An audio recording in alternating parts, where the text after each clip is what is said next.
Hey everybody, this is Rydo and we're back to MTG Arena. Today is Monday, November 25th. It's basically Black Weekend, Black Monday, Cyber Monday, Black Friday, all merged together at this point. That if there are any sales on any of these times, that they've spread out to just be a 35 plus day Christmas holiday purchasing season. Which means I probably won't get too much work done this entire week. But we do need to re-roll something, and we might as well re-roll the thing I haven't made any progress with. Over the weekend I had a backup running, and so because the backup is still going on, that was in the way. So I spent Saturday and Sunday just getting the 15 wins and trying to work my way up to the higher ranks, which I guess the question should be, we're about at 70 here. That's our next level. 80, 90. So we have to get to 90 to get this far, this pet. You have to get to 100, I believe, to get all the orb masteries. So there's still a lot to do. Did get one orb to master, and so let's put it here. I believe that's the next place to put it, if we're just going kind of chronologically here. Although I don't know if chronologically is the right word. And then the next orb will go here, and then we'll go here, here, here, and here, and just keep on going and keep on going. That also means we have some packs. We did learn something, that some of the special events we've been doing to get skins were pointless, waste of money effectively, since I didn't have those cards, and there isn't a guarantee that I'll ever buy the packs to get those cards. I also was almost 100% playing my black deck, so I was adjusting that. And I think I just kind of adjusted it to a point where, until I have more cards, there really isn't a lot of room for improvement. I feel like I am kind of falling into this pattern of I can't improve anything more until I start opening core 2020 packs. Or until the next expansion comes out and I open a bunch of packs that way. And it really does feel like it's just going to be a different experience than Hearthstone, in the sense that it's, even for Magic Arena, compared to paper Magic, even though Magic Arena is much cheaper, we are pretty much always going to be at the mercies of pay to win and randomization mechanics. So let's see, we need to do blue, blue, and blue. So it's all blue today until we get the 3 daily quests done. Yeah, I could do this and play this for 5,000, and that would get me more Ravnica cards and potentially some gems back. Is there a reason that we would want to do this, though?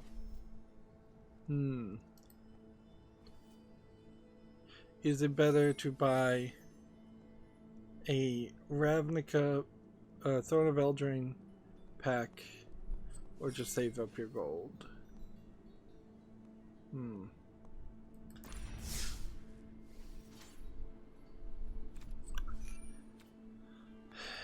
Yeah, it's a hard decision to make. Let's see, do we even have anything else to deal with?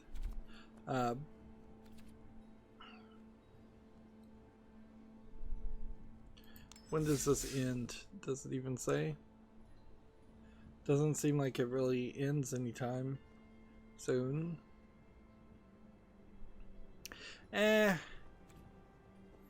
Let's do it. Let's go in here.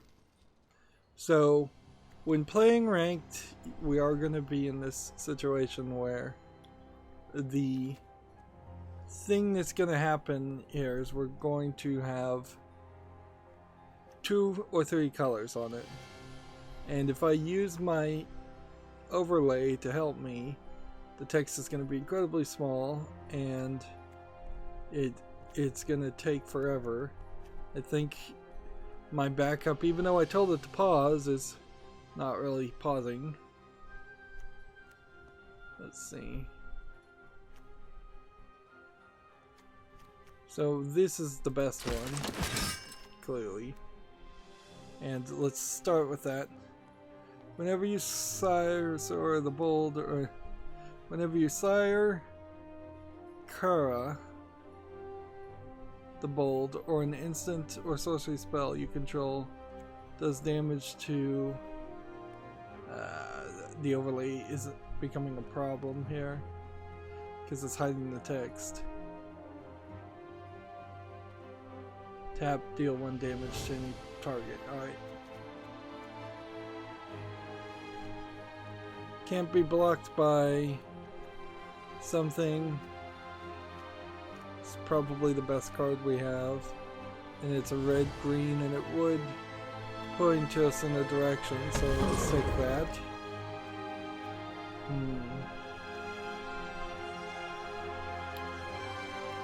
So there's something to be said about how a lot of the cards, and we've talked about this before, but a lot of the cards on Magic the Gathering are just these commons and uncommons that are completely useless cards. They create way too many. It's kind of applaudable in contrast to go back and think how Hearthstone mostly did a good job of only putting in cards that really mattered instead of being in a huge pain and forcing you to open potentially 200-250 packs to even have a decent collection. So we have something with reach. It's a 1/5, which I guess I could use that, but it's not particularly a very good card. Or let's see, is there something better to play?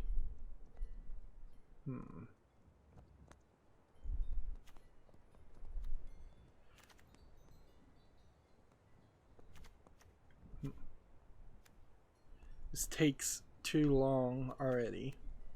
We don't have a lot of news today, but there is definitely problems with how this all kind of breaks down. So now we're doing blue, red, and green.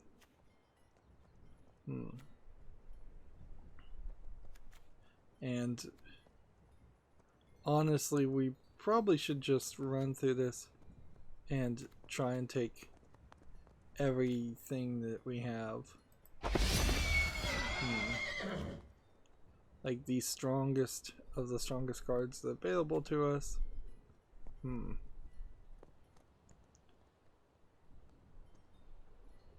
see.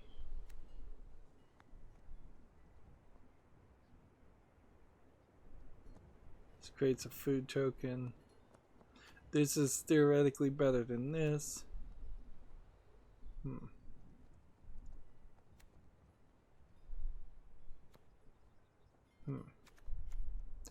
Yeah, I guess we're just going with the highest value, and we'll see what happens. Like, trying to build a strategy around this stuff is basically impossible, and I think the cards I'm picking are the cards I'm keeping, so in a weird way it might just be smarter to kind of have a diversity spread and say, well, here's a card that won't really make any sense right now, but at the very least it would do something helpful in the long run into my, as far as my collection goes. Yeah, it seems like that's the best card. Or we can create more food tokens.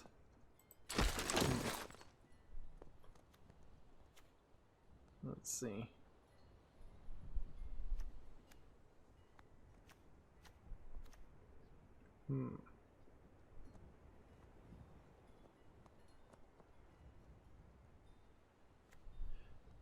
Mistford River Turtle.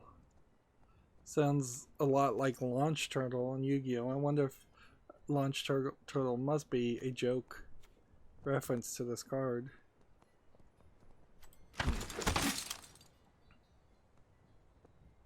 Yeah, I really am just going highest value cards. And that's pretty much it.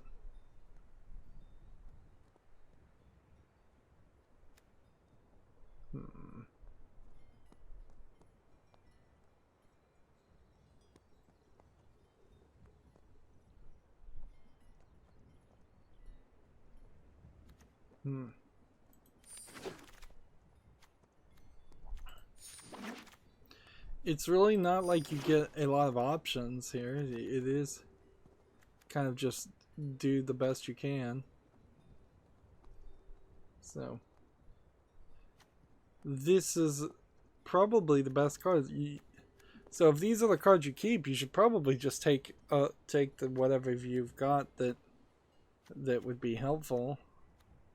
So yeah, take this best card instead of, say, taking this or any of the other cards.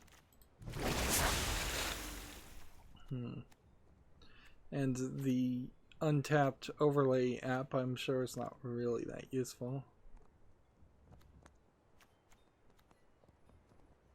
You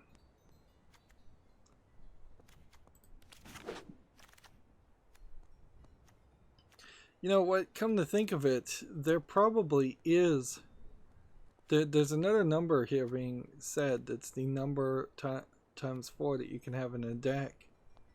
So there probably is a system here where you would just play a bad run of this draft, and then that bad run of this draft would turn out to be kind of a great way to get new cards instead of just kind of randomly getting new cards.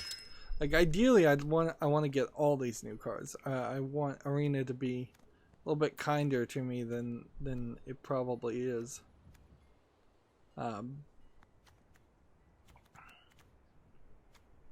But unfortunately I don't think we're gonna have that luck. And it seems like if those numbers are accurate, we probably do have as many cards as we would probably ever get. Let's see.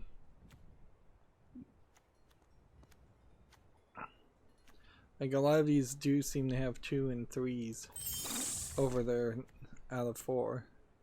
Over their name. I'm not really seeing anything that says 0. Yeah, it's probably better.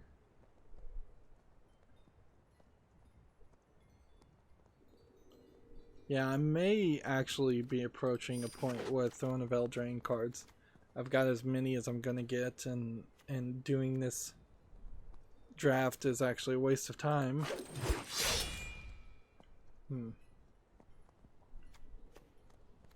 Because the odds of you getting something super useful, I think has fallen down pretty low. Let's see. Because you're not guaranteed any good cards in this. You're just left wandering. There you go. Just kind of left with the... Yeah, I need to play the Core 2020 is what I need to do. The Core 20 draft deck would have been way better. See, and this is way too slow.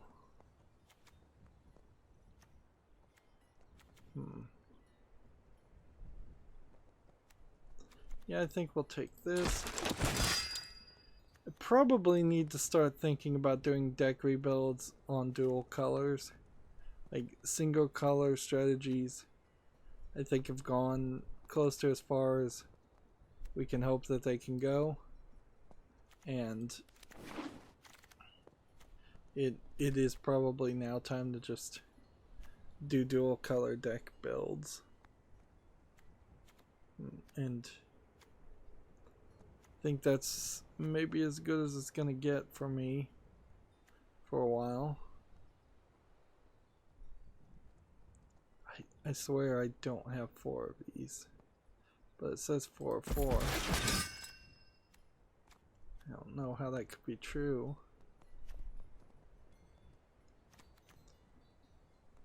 It is a little lucky they make the numbers look a little bit better. So they're different colors if you have 4 of 4 versus if you have only a few numbers. But inherently, being a free-to-play player, also I'm never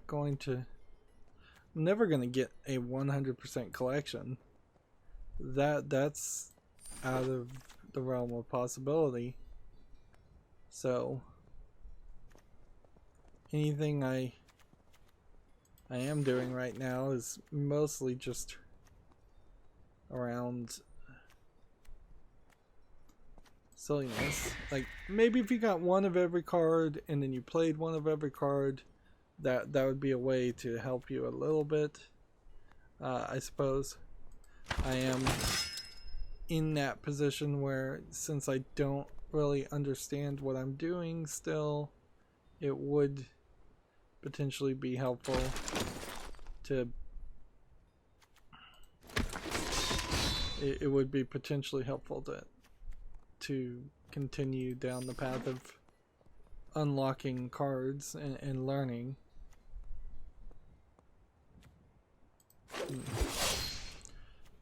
But you also kind of get into a weird position here where we have like 59 of 40 cards that we want to play. Are we done? Yeah, I guess we're done. Let's play and see what happens. Now we've really got to win here if we want to increase our chance at an extra pack.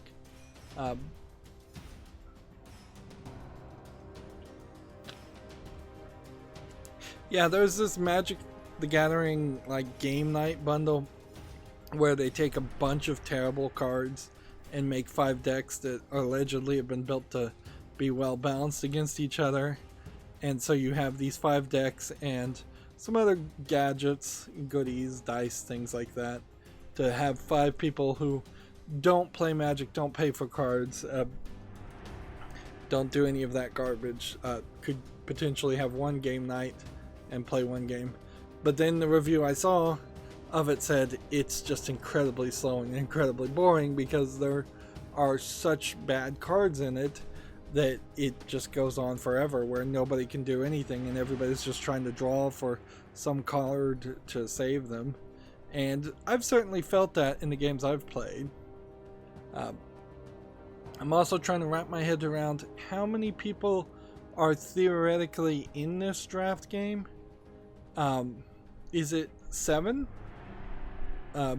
in theory, is that why we're getting a pile of what seems to be about, say, I would say 18, 20 cards? Like, if there are, say, when we open a pack, we get, I would say, about 7 cards, 8 cards. So 8 cards times 3 packs would only be 8, 16, 24. Multiply that by 5 people, and that's too many. Yeah, I don't know how many people you're in that same shuffle for those same draft cards. If you're really in the same shuffle for anybody else's draft cards, which I don't think you really are. I think it's all simulated. I think if you don't pick the card, it doesn't do anything or go anywhere. So there's effectively a digital draft trash element that's happening. But I do think I've figured out the way to play at least your first game, if not your first couple of games in draft. It is just to look at the cards and have the untapped overlay enabled and click on cards you don't have to expand your collection. It doesn't really benefit you to have more than 4 of even the ultra rare cards. And I suppose it does, in a weird way, allow you to kind of pick and choose and take the randomness out of just opening packs in general, for the slight sacrifice of losing an arena, which immediately we're starting this off on a bad foot, because as soon as it wants to actually run or try to match a game, it doesn't want to match a game. So let's exit out and relaunch the game. Let's see. Yeah, I paused the backup, but I kind of feel like the backup is still taking up some bandwidth, but also I feel like the streaming itself just seems to take up bandwidth, and I don't know how to really fix that. Do I make a worse video stream? Is that what has to happen here so that Magic can actually find games most of the time? Alright. So 7 wins. Let's see. 40 card deck. So I have like a 40 card deck.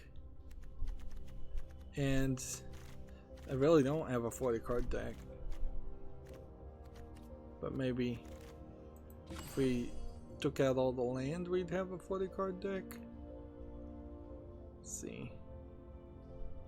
Land is 57, is 17, so most of the lands we do are adding up to that. But this seems to be good enough. So whatever.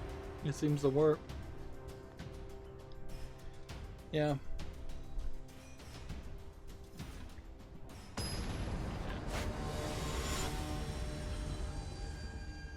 One of the things I think I've learned is a deck destruction deck is not a strategy to play for.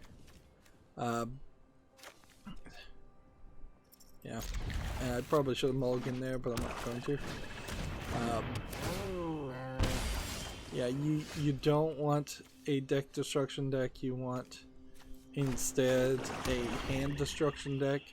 The odds of you getting rid of all of your characters, your opponent's cards, are extremely low. And you can see this guy has like 34 cards. I have like 60. So this is a real mix of an experience. I imagine he drew the same number of cards, but then did something different.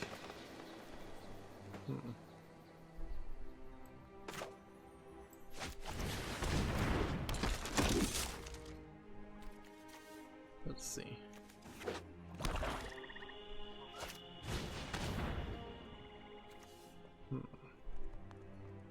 is all about creating food tokens, which is probably the worst way to build a deck. This card's useless. But he's destroying my good cards, not me. Tossing a card.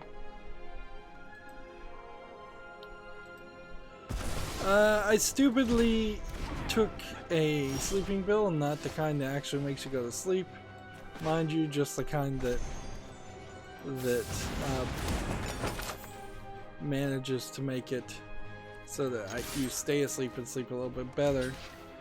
I took it probably about 7-8 hours before we started streaming, and then insomnia kicked in and I never slept, so like after the stream happens I probably will just immediately fall asleep and stay asleep for a very long time.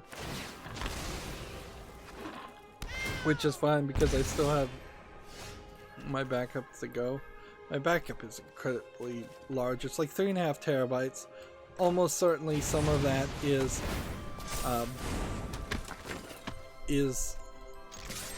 just redundant backup on top of redundant backup on top of redundant backup.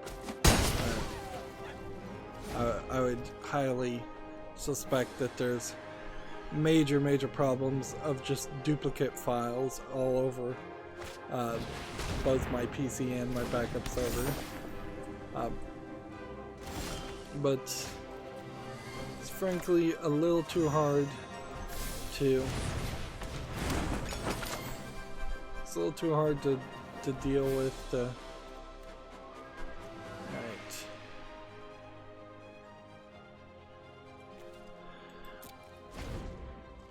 to try and go and delete all of those files. Yeah.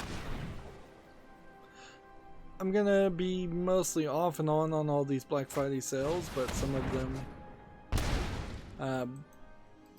will be starting now. If you would willing to get open box items from Amazon, there's like extra discounts for open box products, which might include, if you're lucky, a Xbox One or a PS4 or a PS3 or video game things like that. Otherwise, I imagine we won't be seeing too many great video game sales, and throughout the week I'm just gonna have to hop in and hop out, looking at sales and just seeing what's happening, what isn't. The only thing was that the Lego VIP weekend happened this weekend, so yeah, I had to act fast to see that happen, see that all the way through, otherwise I was gonna miss out on that. Right, so now it becomes a question of what do I want to toss? All these are like way too expensive. Way too expensive cards.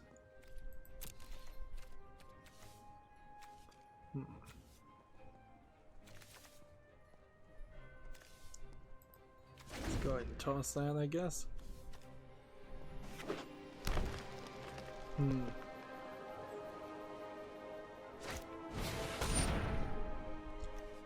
Yep. So I watched a video covering a game called Pathologic, or Pathological. I think it's Pathologic. It may not even be called Pathologic, come to think of it. It may actually be something, a completely different name. But it starts with a P. It's a weird Russian game that looks very weird. It was translated to English.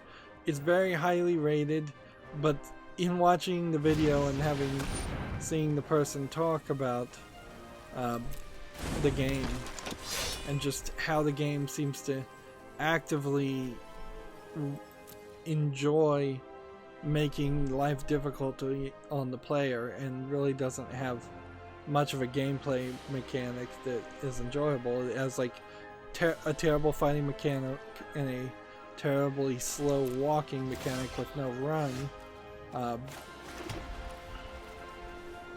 So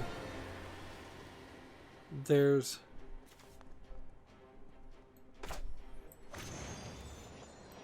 a point to that where it's just not worth your effort to play a game that's that frustrating.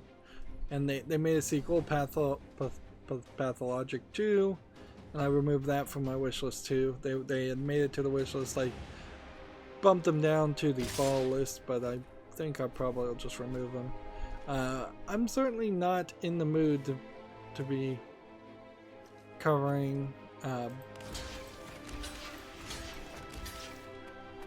I'm just not in the mood to cover games that are intentionally frustrating. That seems like a waste of everybody's time. I've run into too many games that are unintentionally frustrating. And yeah. Even though I think Pathologic might be a hidden gem, it's a hidden gem with so many caveats that it doesn't make sense. Alright. Target creature gets +2 and +2 in flying. Okay.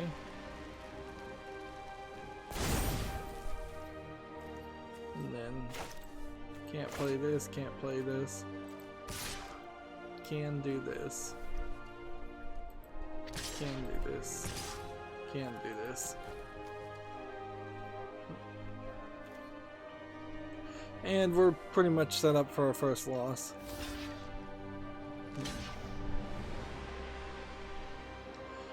So first game we have to look at on Steam is called Glowcoma Chapter 1. It looks like it is a horror first-person shooter game that doesn't look terrible. And frankly, I can't even really call it an asset flip. It does have this weird Chapter 1 element to it. And it is trying to do a horror / first-person shooting element that very few games seem to get right. Like after having played Fear 1 and just all the frustration there. It's $5.99. It's English full audio. I'm willing to put it on the fall list. We'll see if it gets any reviews, but also decent chance it doesn't. I would say the enemy style there does also seem to be something slightly different. Not just your standard zombie fare.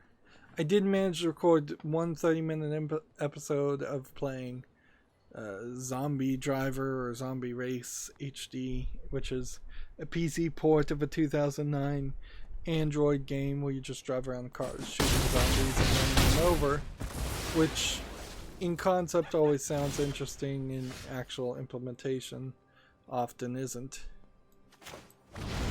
Clearly I don't have enough, clearly I can already say in this deck I need to like toss half of the cards. I was just completely toss them and build a deck on the cards that actually are playable. And then, so it does seem like you have 19 cards you can pick in a draft just to use because you want to get those cards. And then the rest are cards that you kind of need to pick to actually make your game make sense. Of course, I didn't do that, so here I'm playing a 3 or 4 or perhaps 5 color deck that has really no strategy in it at all. Next game we have on Steam is called Infinite Beat. Let's get the name right. So it's like just another neon, brightly colored line rider music game. Early access requires VR, $6.79, which is too expensive for VR. Yep. And nothing special here. It does kind of go to show that Valve has not even begun to even think about curating anything, because had they, oh yeah, oh man, I stupidly just realized I'm gonna have to play another one of these drafts next month. Well, I probably would have done that anyways, but alright. Wishing Well is like probably the blue we want to get rid of. Like, do we have anything blue wise that makes it worthwhile? So if I was to say get rid of this blue, this blue, this blue, this blue, and this blue, then we have a couple of whites. We were really going for a red and a green. So let's get rid of this. This card's probably not worth having. This would be white colors. 2, 3, 4. Then 1, 2, 3, 4, just to keep that balanced. Red and green. I think we could probably do that.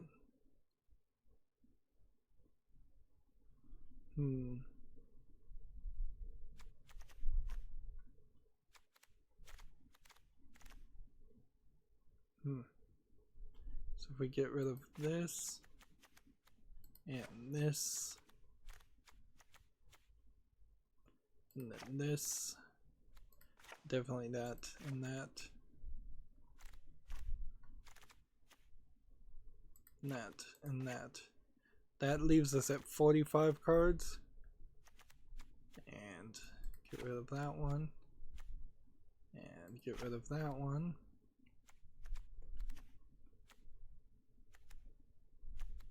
And yeah, I don't think that there's anything besides red and green now. So you get rid of these two swamps and these two plains, and then we start adding back up into this. Like, generally in a constructed deck you would want 26 cards, mana cards. We're going with like 20 right now, and we still are 6 cards over what we should have. So then it becomes more of a question of what is our real strategy.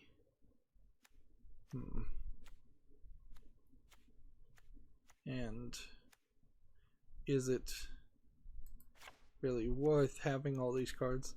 Like, there's such a weird balance to all of this that really doesn't make a lot of sense. In a lot of cases, it's just too crazy. I think this is red and white, green and white, so we can get rid of that. And this is red and white, so we get rid of that, and then that just brings us down to red and green. But some of these cards might be really good. I imagine some of these cards are very good, but we need to actually try and win. So let's jump back in here and give it a chance.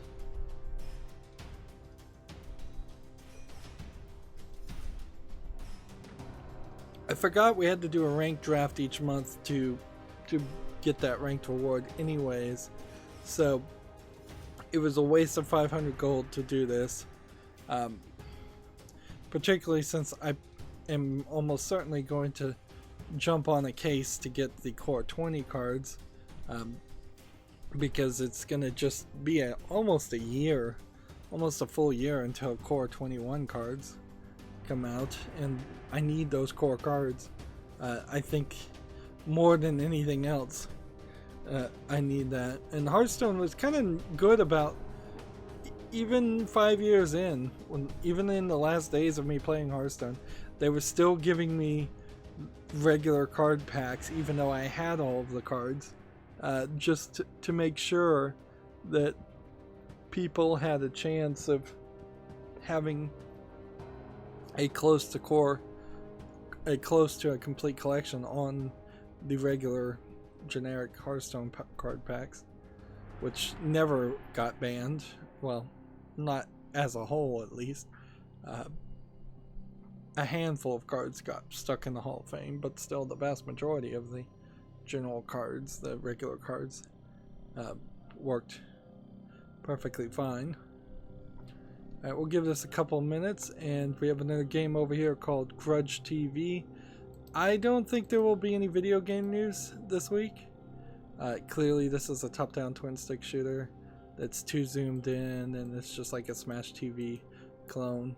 It's free to play, English only. English with allegedly full audio. Yep. With this being American Thanksgiving, I doubt there will be too much news. I mean, you could certainly talk about how Microsoft kind of ate Stadia's lunch by announcing and highlighting just little aspects of their xCloud service. I saw an article that says 71% of the top-selling games on Steam have loot boxes in them, which is not a good number, certainly, but it's not surprising either. Otherwise, it's been kind of quiet on this front. Like, not really a lot to point out or a lot to say, and I imagine this entire week will be that way. I do want to try to continue to play games past the point in which I have news. For the past month or so, I've been stopping playing Hearthstone and just having it sit here, do nothing, while I cover the last bits of the news. And a lot of that often happens to be because I just, oops, nope, that was not what I wanted to play. Yeah, we can click cancel as long as it's not broken. So I want to try to avoid that. I don't want to end up on incredibly long wait time screens as I'm wrapping up, or just the main menu. Next we have a game here called Nyanko Dreams, which just looks like a low effort RPG. Probably a Chinese game if I was to guess. 59 cents discounted. Yeah, English, Japanese, Chinese. 1 achievement. That potentially is an achievement game. Now look at this. After I tweaked it, now I've got some mana. Now I am set to go.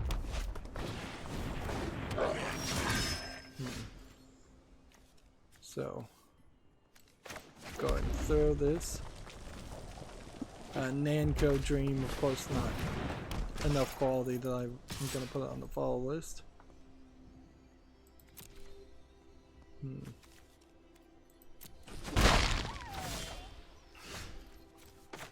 Play this. Do this. He's got the dwarfs. He's just gonna keep on playing these. Although the odds of him actually having 7 of the 7 doors on the field are probably pretty low.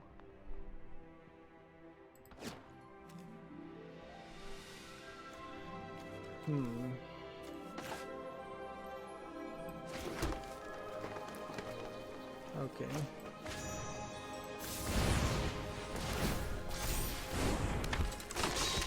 When flexing in the details, combat damage to player, you may sacrifice it when you do destroy target or artifact creature or whatever. Okay. Target attacking creature gets +2/+2. Each attacking non-human creature, that's a human soldier, gains trample until the end of the turn. So we'll see if he wants to block with something.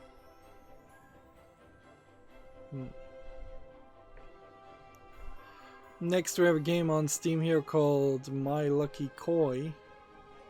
Or Koi? Perhaps? Looks like it's a visual novel. Might be a Chinese visual novel that's just really well animated. English is not supported, $3.39. Chinese, yes. There's a kind of a lack of skin being shown in these costumes and a lack of variety in these screenshots that led me to suspect this might be a I gotta make sure to actually play. It might be a Chinese visual novel instead of the Japanese one. They are getting so a good Chinese is starting to look a lot more like a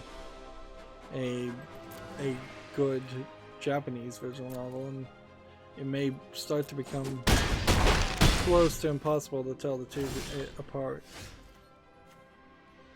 It's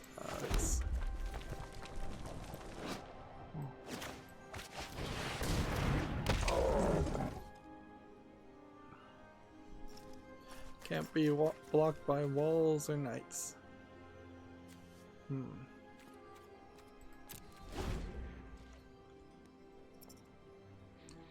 Yeah. In my constructed decks also, I'm in this same position where I can get the mana and the land right. I can get the number of spells and things right. But what I can't do is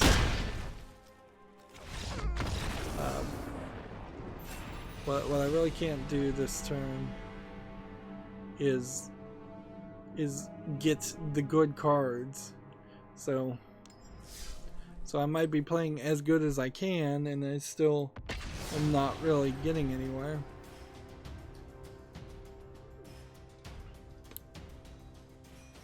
See, next we have a game on Steam here called Cthulhu's Catharsis, which, while in a alliterative name, is not very visually interesting. Yeah, it looks pretty bad. $13.49 is too expensive for what I'm saying. Even discounted. The English full audio.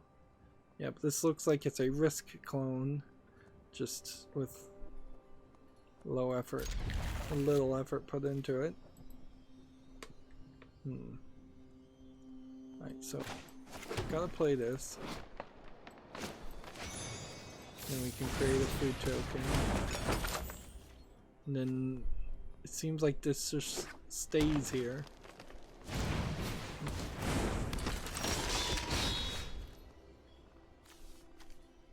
And then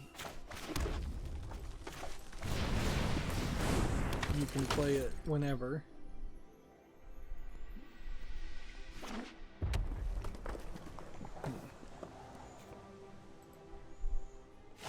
And I can already see the beginning of the end, which might be fine. Like, I didn't have a ton of games left over from Friday or over the weekend, and I did check, so it's not like I didn't look to see if any games came out. It's just obviously no games came out and no news happened, and so it's just gonna be a slow news day, which is fine. This may just be a slow Steam stream anyways. Also, if I get really ambitious and I have the bandwidth and I have the time and energy, the Steam sale for Black Friday, I assume, is going to happen either on Black Friday or possibly Cyber Monday, or sometime in between, or sometime between now and the next couple of weeks.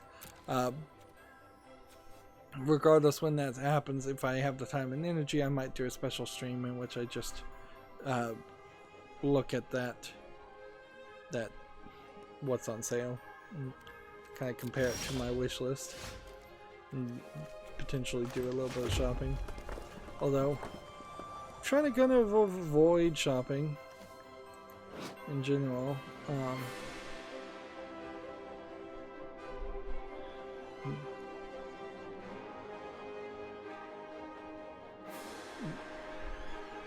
Yeah, they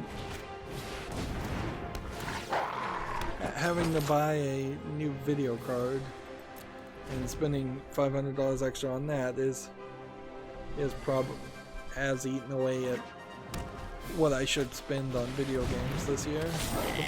Completely.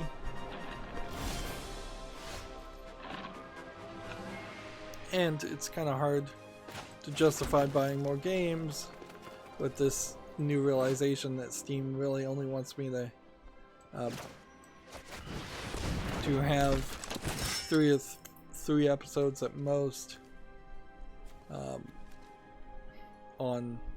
come out on a daily basis. That really doesn't work for video game streamers though, because unless I was gonna just straight up have a 3-hour video episode come out every day per game, it doesn't make sense. And we know that the watch time has not massively increased. However, on the other hand, there's yet another video out there that just popped up of talking about how terrible Twitch is, so it doesn't look like there's a lot of options one way or the other.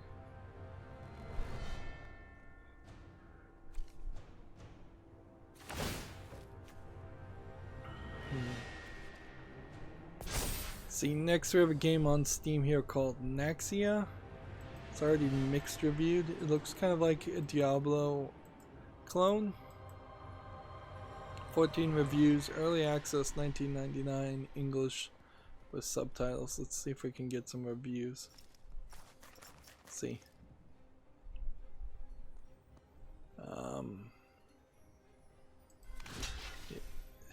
Is there even a reason to block this guy? He has a sample anyways.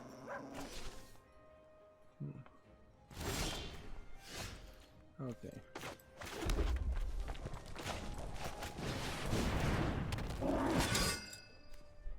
What does this ability do? 1 damage to any target.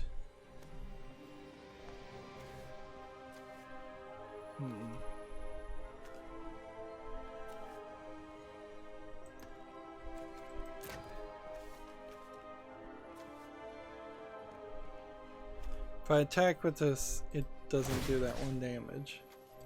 So next, all attack.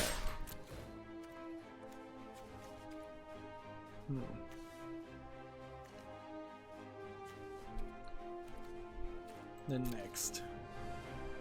Yeah, it's asking me if I want to sacrifice it. Let's see.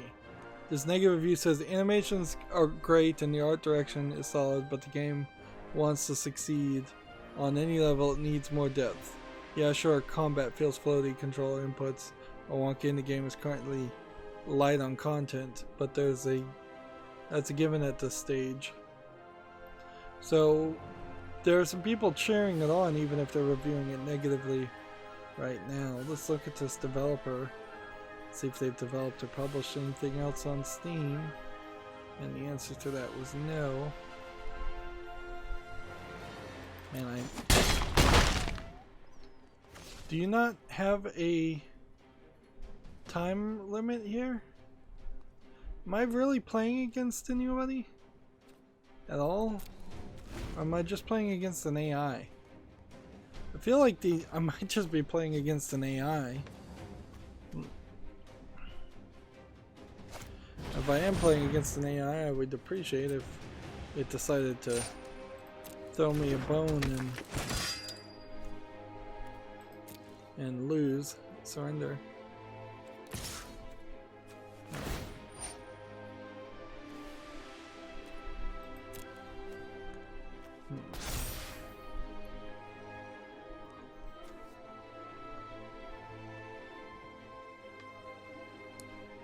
Yeah. And I'm gonna be exceedingly generous and put Naxia on the follow list. Give it some more time. Right, so block this. And block. And then this can only power that guy up, not help me.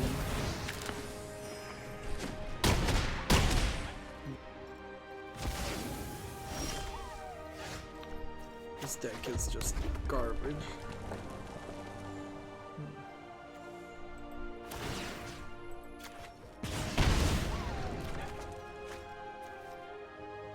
Let's see.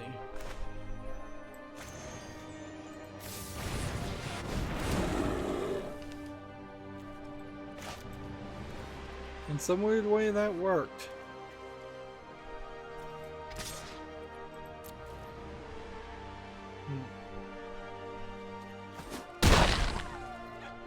I don't know how I did this, but somehow I kind of turned this around.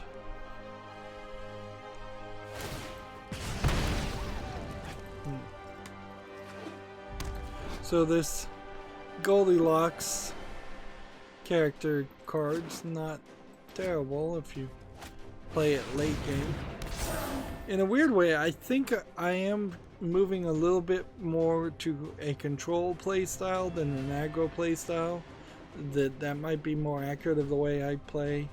I think you kind of have to play that way when you don't have the best of the best cards. Like, aggro's only going to work in Magic if you are playing the absolute best cards possible.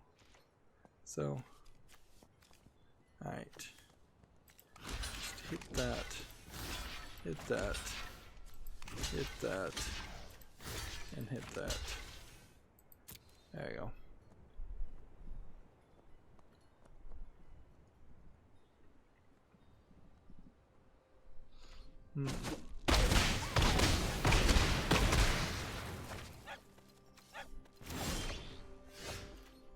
Yeah, that's kind of the weirdness of this whole system. That even if you do have a super powerful creature, it doesn't mean much of anything.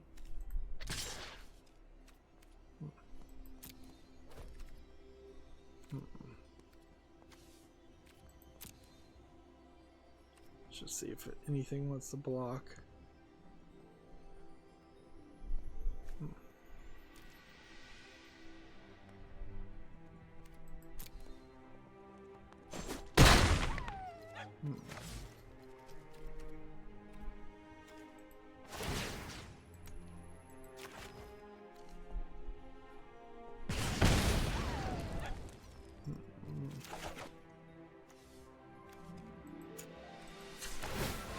Probably should have done that first so I got a card draw earlier, but whatever.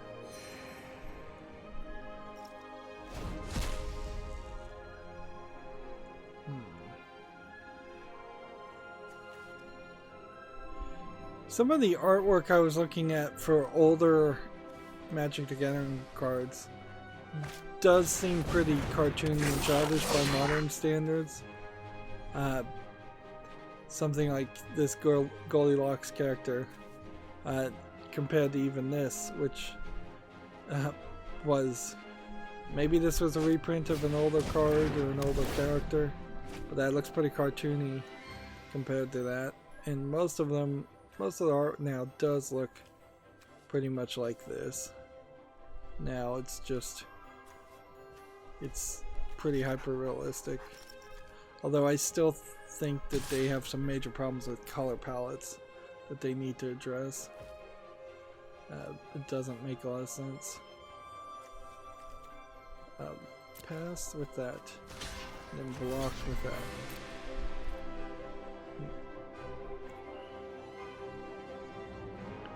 Alright.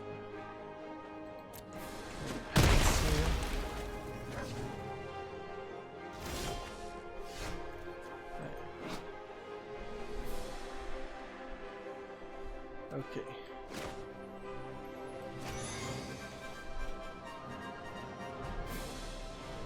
Can't be blocked. Target creature gets +2/+2.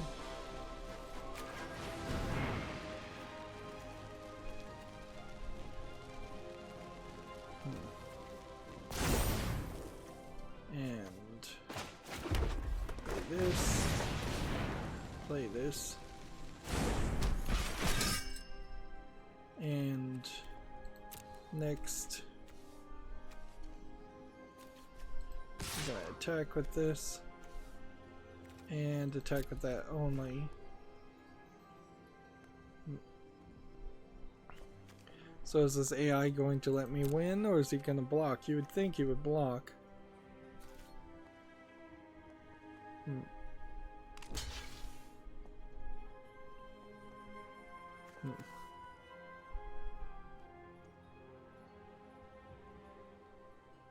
Each attacking non-human character gets trample. Well, that is a creature elk thing. So there's trample, we've won. We saved that till the end, and that really wasn't an intended strategy or anything, it's just we managed to do it. Maybe this is supposed to be an indicator of how many victories this character has had.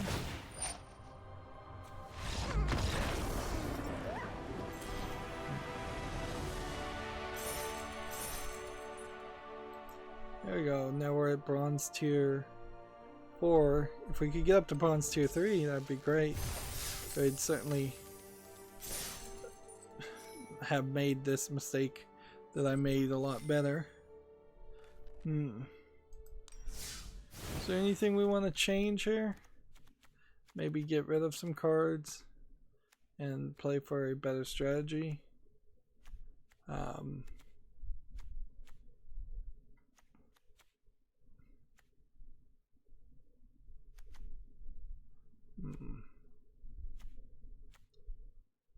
Not really. Every card I've played is pretty much as good as the next. Let's see. Next we have a game on Steam here called Nevrosa Primal Ritual, which looks like it might be an asset flip, just horror game of some sort. Maybe. Requires VR, it's $16.99. You know what? It's an English and Russian game that I'm iffy about that. At this point, I think I've hit the snapping point in my mind where I'm just willing to start saying forget these VR games. That even if they are really good looking, they're not ever going anywhere or doing anything, and I'm never gonna own a VR headset, and I'm never gonna play these games. I think perhaps Half-Life Alyx's announcement in particular may play a part in that idea. That I just may not be willing these days to bother to consider a lot of these VR games, because if Half-Life Alyx actually does manage to be successful, and there's a bunch of clones or people jumping on board to make that game, make games of that quality, then practically everything on the fall list right now that's a VR game is just a first generation VR game that has no intention. I saw a advertisement for a VR game where the guy was able to interact a lot more than you normally would see for a VR experience, and he was able to grab a enemy AI and shove him in a locker, and several other very interactive things that were probably somewhat staged, but it was kind of ridiculous how violent and bullyish this person playing the game immediately became.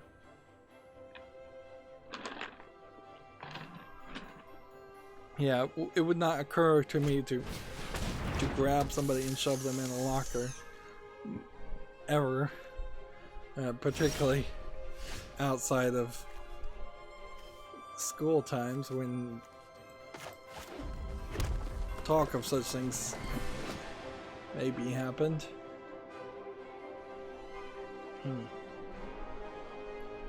Okay. +3 is a giant.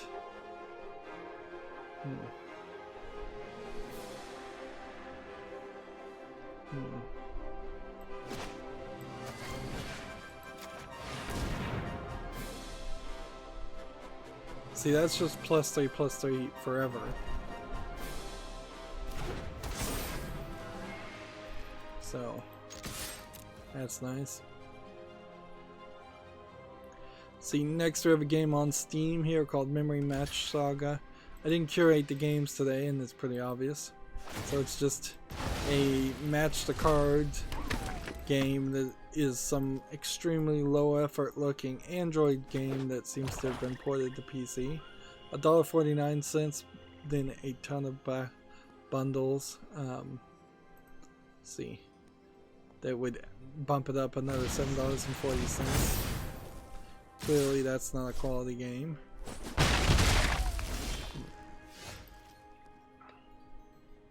Alright. Let's go play this. So we'd need 5. 5 damage to target creature. At least 3 red mana, do 3 damage to that creature's controller.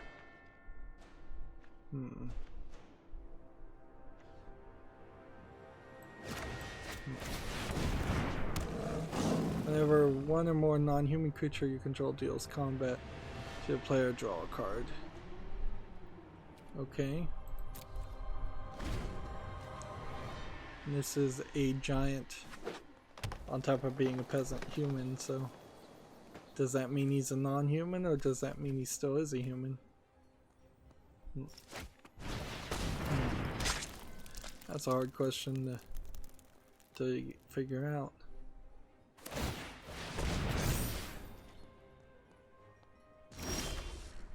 Alright. Create a food token.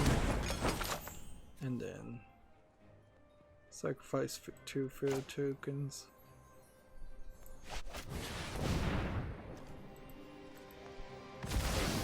To make a 7/7 giant.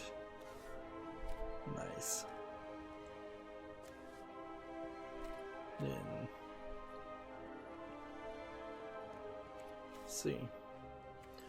Guess I could attack with these, and then he'll block them, and then it won't really matter. So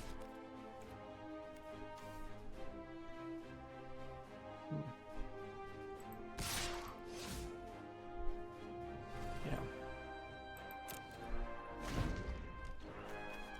we'll just save ourselves some time.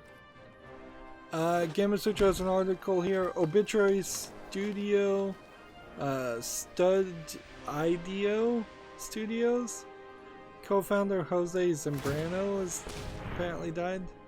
VR developer and co-founder at 26. So I'm assuming that this is probably not natural causes. Let's see. He was selected as the studio's most recent VR party game. The Take was selected as one of 15 games featured at the Smithsonian's America's Art Museum 2018.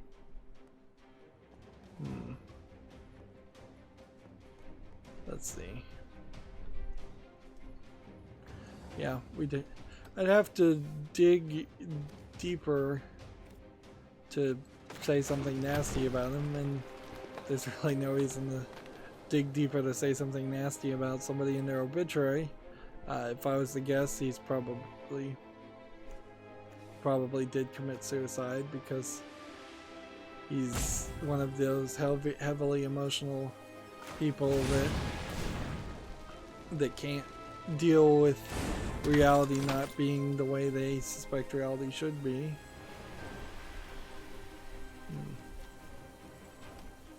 If I was to just randomly guess. Alright. Attack. Attack. And attack.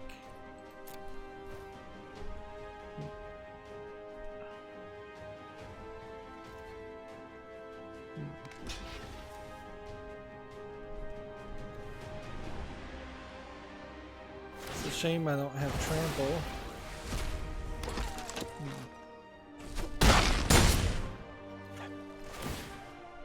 So that's 2 cards, which, alright. Create a food token. Put that on the field.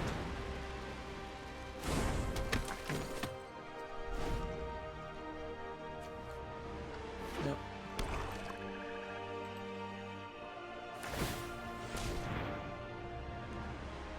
Let's see. YouTube blog has a creator blog here. My final letter in 2019 updates for this year. This I assume is bought from Susan Wojcicki. Let's see if there's anything here. There's a paragraph supporting creator and artist success, which, yeah, right.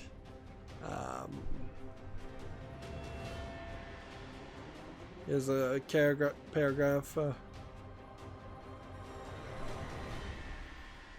For gaming creators, we heard loud and clear that our policies need to differentiate between real-world violence and gaming violence. We had a policy update coming soon that will just do that. The new policy will have fewer restrictions for violence in games, but maintain a high bar to protect our audience from real-world violence. One of the things about the COPA thing, which almost certainly needs to be mentioned, is I looked at that, and according to my demographics in particular, and maybe this is just my demographics and no one else's, there seems to be exactly 0% of the audience under 13 that watches my videos. Perhaps that is because they quickly or had always removed any statistics that said anybody was under 13, so that the lowest category was always 13 to 17. Possible. Also, my demographics have me at exactly 100% of a male audience. I guess proving that there are no women on the internet, as the old meme goes. Either that or just very specifically even amongst my small audience, there are no female viewers, which is kind of believable. Yeah, if I had 10,000 people watching my videos and I had a 0% female audience, that would be more questionable.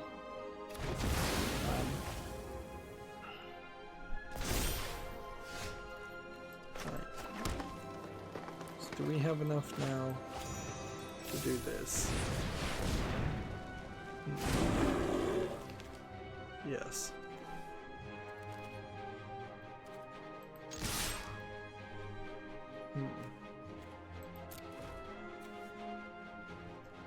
Whatever, he blocks I've won. Somehow I've managed to make it to 2 victories here. This must be evidence that I'm getting better. Let's see, this article goes on. Improved communication and engagement. Yeah, that would be nice. What would be really nice is if they would, next here's a paragraph, living up to our responsibility. What would be nice is if they abandoned the YouTube Studio beta, which they've just called now YouTube Studio, and taken a step back and admitted that it's not ready for prime time. But they won't do that, clearly.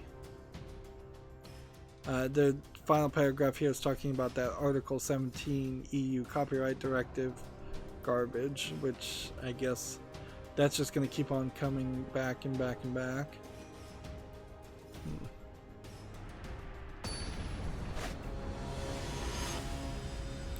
By the way, the uploads to BitChute seem to be taking forever, and so it probably will never work at this point, would be my guess, but that is kind of the problem with having a BitTorrent technology run your video streaming service, is that if you have a YouTube content creator like me who has very few people actually watching my videos, and thus very few people particularly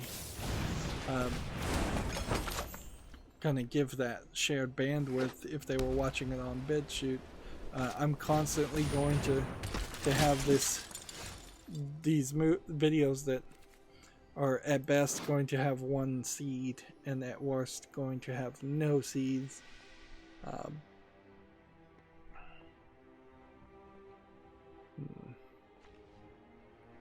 Let's see, well, probably wouldn't be a bad idea just to do this, put that on the field.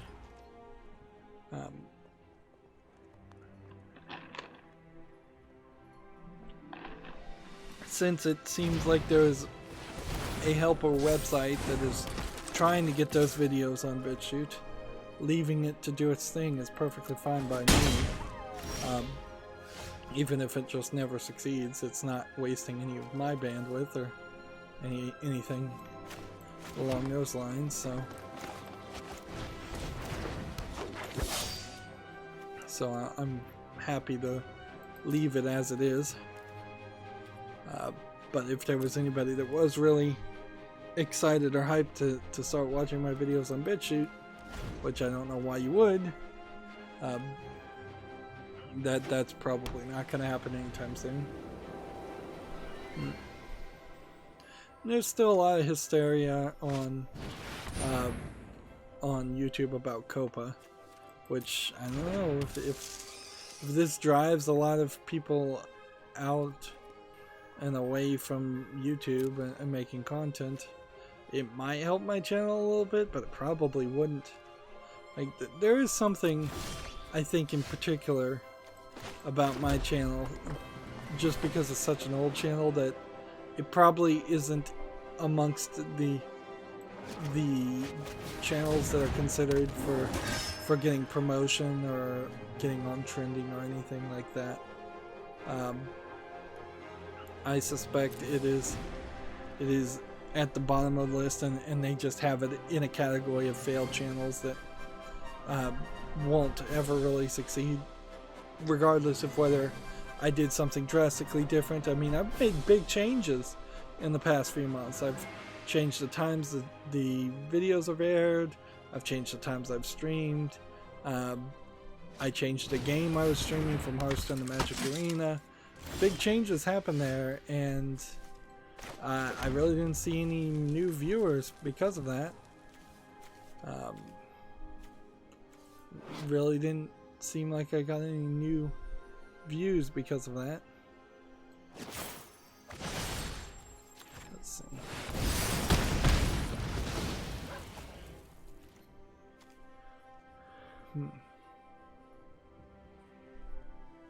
Menace.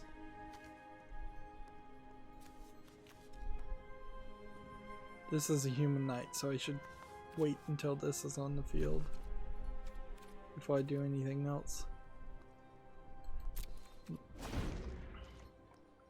See, next we have a game on Steam called Two Kingdoms. Looks like it is just a top-down either tower defense or player versus player game. Either way, it seems pretty simplistic and short. It's $1.79, English only. Yeah, nothing there of enough quantity of quality to make it worthwhile. I'm thinking about actually playing State of Decay 2 when it comes out on Steam. Like, probably shouldn't. I probably should just jump to something like Dying Light. I imagine State of Decay 2 is not much different than that, and Dying Light is almost certainly the better game to play. I could kill this guy.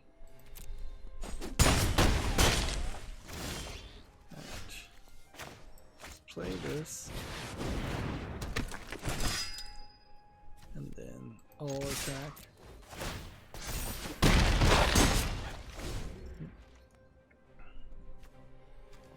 And then ideally I want to be able to tap this and kill this.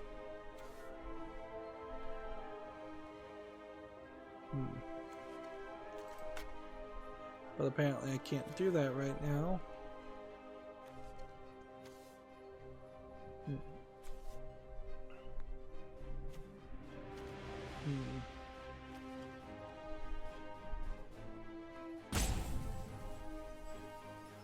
Next we have a game on Steam called Box, which just looks like a low effort platforming game. $3.49 is an odd price, particularly English only. Why can some of these guys just not defend?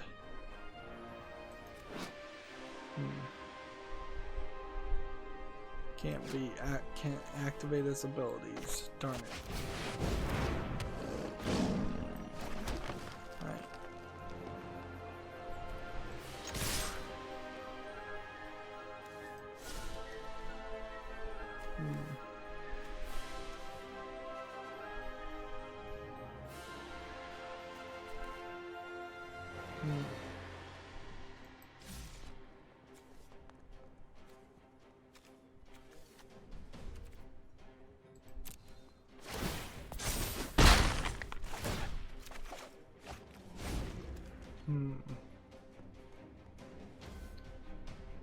Need to play this. That's what I need to do. Get my health back up. Yep. Box not making it to the follow list. Let's move on. See, Tech Raptor has an article here. Pokemon Sword and Shield sales exceed 6 million units. Seems like for all the complaining and all the problems that Pokemon Sword and Shield had, it really didn't stop anybody from buying the game, which, I mean, that's just a sad statement on, like, boycotts don't work. Right. Destroy target card. Right. This is an enchantment. And that does that. And then that does that.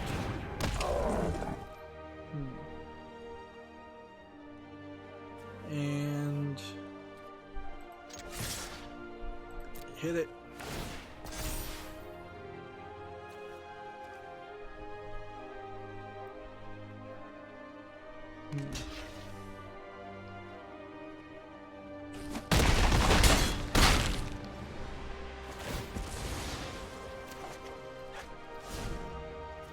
Oh, you only draw one card, apparently.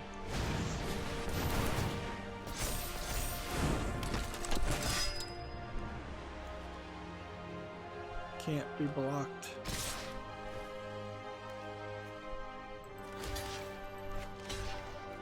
I just screwed up. I screwed up. I didn't play conservatively enough, and I, because of that, lost. But at the very least, we went up one rank.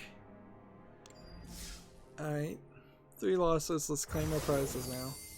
200 gems and a pack. Okay. And this pack doesn't have anything to do with the other cards I have. Or I got in the draft. I don't think. This is all just extra stuff.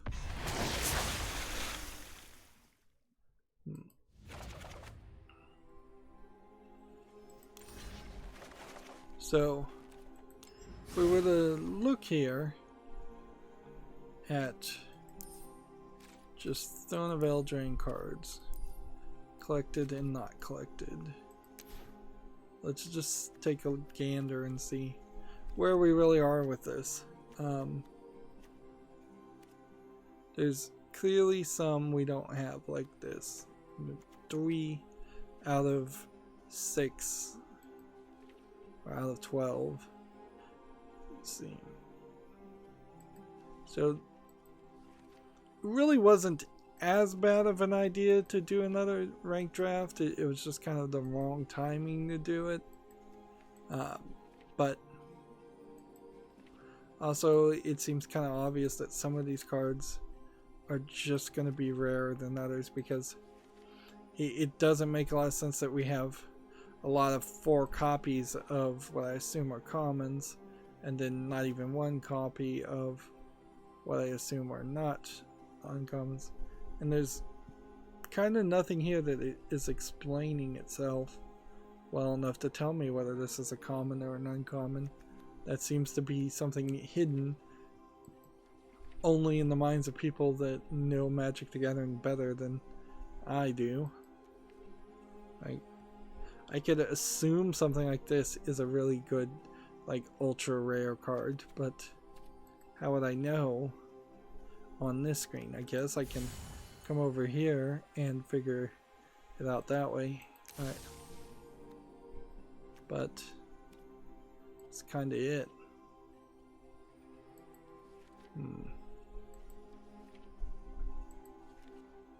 Yeah.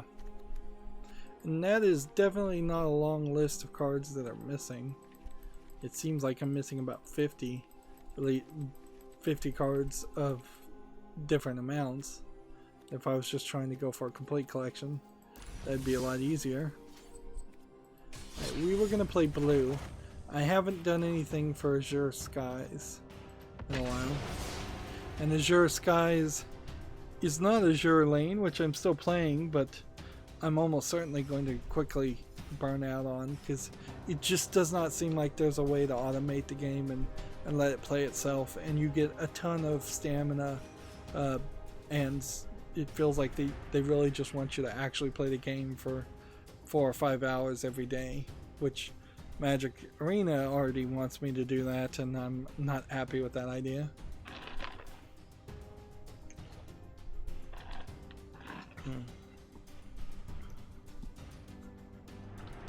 So let's cover the rest of the news here. Terraria Journey's End update has been delayed to 2020. Okay. Yeah. Yeah, by the time I get around to playing Terraria, it will probably be completely irrelevant. OpenCritic has an article here. Code Vein Season Pass DLC will launch in early 2020. Let's see. 3 sets of DLC will add new boss fights, weapons, blood codes, gifts, customization parts, and more. It will also include costumes for companions. Code Vein came out and was completely ignored by Western journalists. And it's still getting kind of completely ignored by Western journalists. It'll be interesting to hear end of the year reviews and realize that it's just not mentioned at all. That being said, I'm not like hearing a ton of fervor for Code Vein, even in the Eastern sites that I follow. So it doesn't feel like it really caught the attention of too many Japanese developers either. I think kind of the problem there is that Dark Souls only really succeeded because it succeeded in the West. So if you make an anime vampire Dark Souls, which is what Code Vein was selling itself as, you're trying to target to the East, and I don't think that's really what the audience was looking for. And in all fairness, if we look at this is not the moe art style that we're still kind of in the center of seeing in anime. The characters are taller, look like young adults, teenagers. They're not chibi, they're not really that cute. That is kind of more of an art style that would have made sense in the 90s more than any other time, more than now. And yes, of course, the game doesn't want to connect, so let's just relaunch.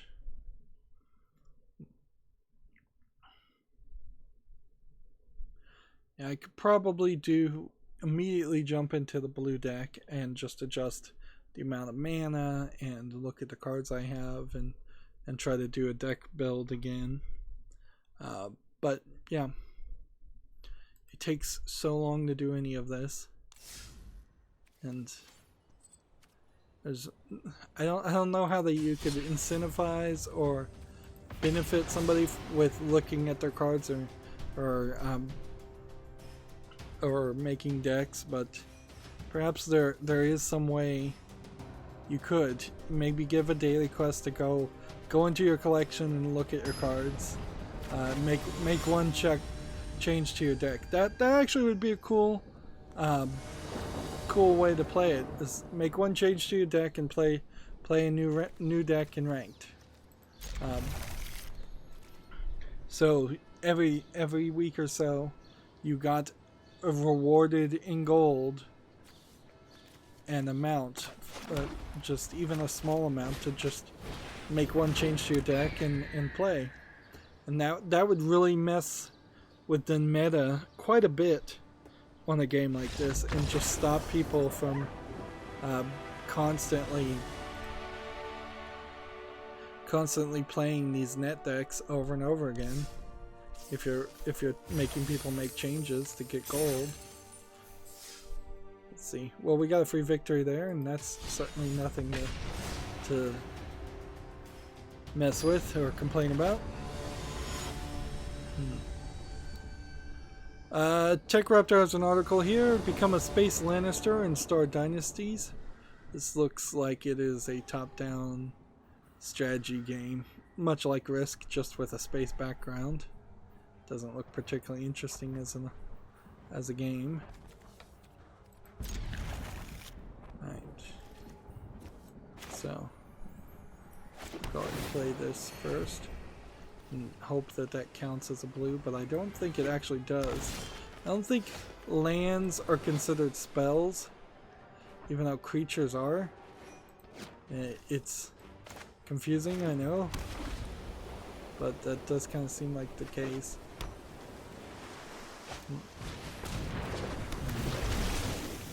Let's see. That. Here's a merfolk.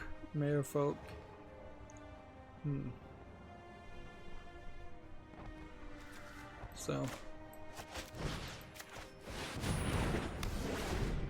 Now his ability doesn't work. TechRaptor has an article here. Daymare 1996 gets free DLC that's totally not hunk.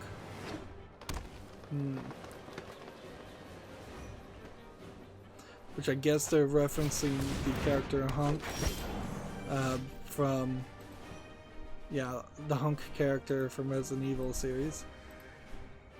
Okay. You know, this game, Daymare 1998, might be kind of a Resident Evil clone.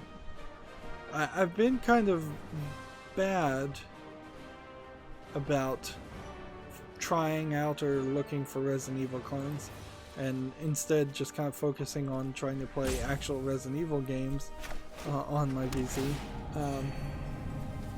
So I could see myself being a little bit wiser and seeing if there's some other first-person shooter adventure games fighting monsters and zombies.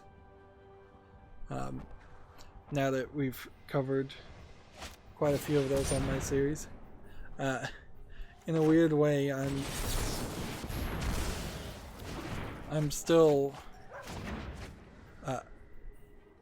I'm playing the Zombie Driver game, doing this second Halloween, so I still have plenty of spooky Halloween type games that I could play. I could turn this whole channel into a 24/7 365 spooky Halloween style game coverage if I wanted to.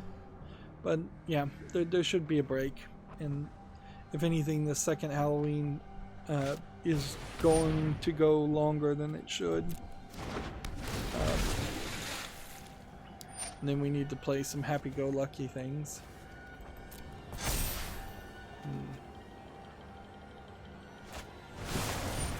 What I did with my black deck is there's this beetle that stops other creature, the opponent, from putting 1/1 tokens on their characters. It's actually a lot better than it seemed at first.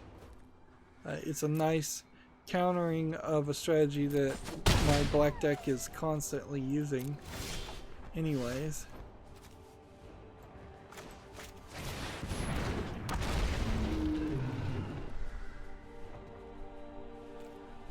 Let's see.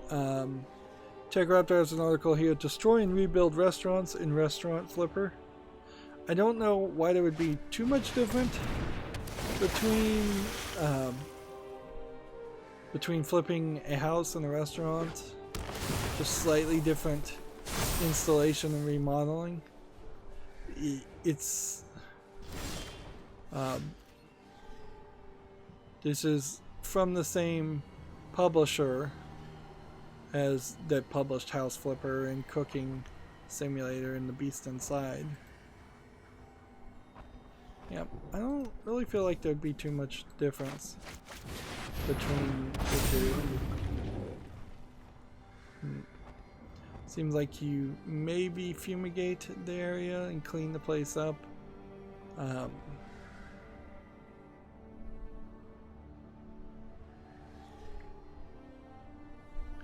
I think kind of there's this inevitability though that house flipping and restaurant flipping and all of these were funny concepts, perhaps in particularly interesting and funny concepts to video game journalists who probably don't have much experience doing physical labor of any kind, so they thought it almost from an aristocratic perspective of that it's quaint or interesting to pretend to be a laborer. But yeah.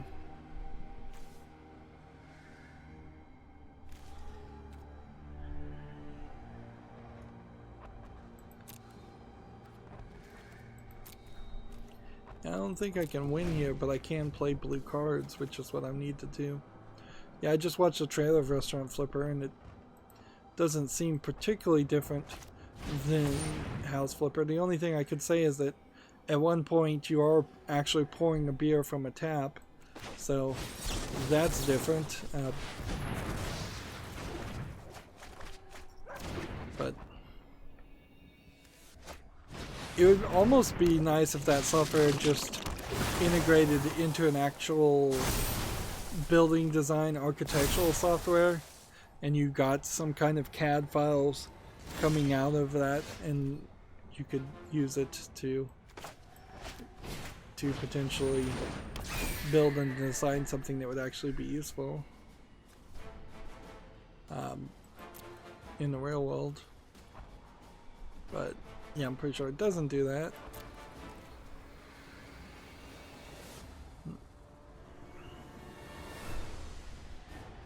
If I could just get this one off the field,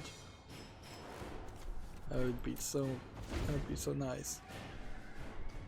But I don't think I have anything that would do that.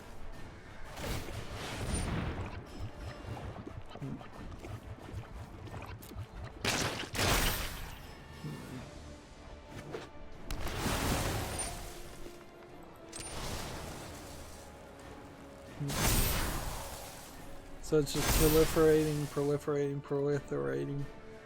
each time.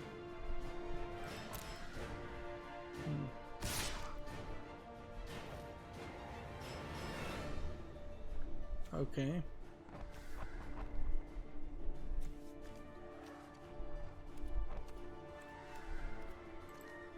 Why can't I block any of these?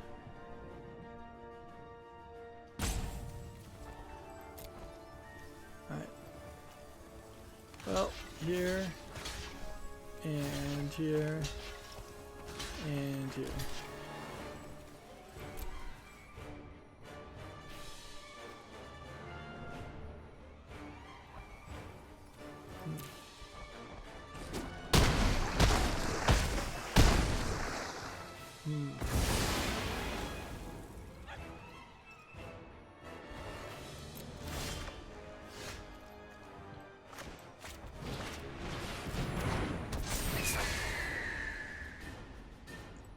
There we go. See, next we have a game on Steam here called Voyagers, which looks to me like it's kind of a Steam space SimCity. Looks a lot like Frostpunk but worse. $4.49 puts it a little too cheap. It's discounted. English full audio. 14 achievements that look exactly the same. Yeah, I have no confidence in that. And so I'm not going to bother to put that on the follow list. Let's see. Next we have a game on Steam here called Llama Drama, first person shooter. This clearly is just a low effort asset flip garbage game. We haven't seen anything this bad in a while. $2.39 discounted, English allegedly full audio. Yeah. It's been a while since we saw something that bad.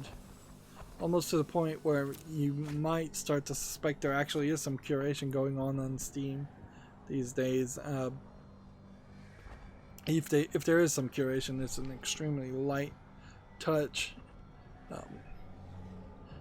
Yeah, I wouldn't be surprised if at some point going forward, Valve and Steam started saying, hey, particularly in VR games, since there aren't too many of those we have to moderate, we're going to start looking at these VR games with a tighter eye and say, and approve or disapprove them for sale on our platform.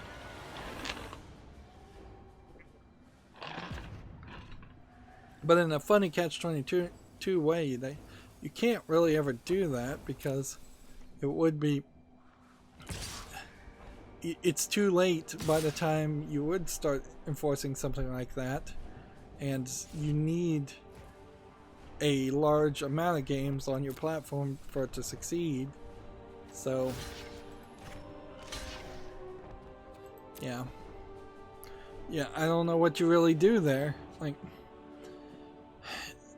the only thing I could say is when you look at like all the bootlegs and terrible games that were allowed on the Atari, the Nintendo seal of approval, if you were to say the Nintendo was the next generation Atari, came into play there. So for PC games, it would have to be some new storefront. Steam 2.0, we're only letting the good games in this time, and I don't think that would work. Tap a target card, doesn't untap until the next turn.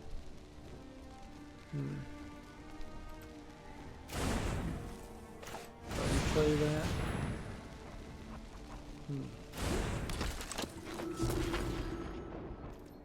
Let's see. And yeah, can't attack. So I'm gonna lose, but can stretch this out. You can see I'm a little short on mana. We've gone 3 or 4 levels here without enough mana, and I'm not short on high-end cards, but I am short on mid-tier and low-end cards. So next we have a game on Steam here called Avalo Legends, which looks like it's a player versus player game. Let's see. Early access, free, multiplayer only, English only. It doesn't have a third-party EULA or anything. So I guess maybe if you wanted to try something that looks like an Overwatch ripoff, and is named to be name confusion between Apex Legends and Overwatch, and probably some other things I'm not even thinking of.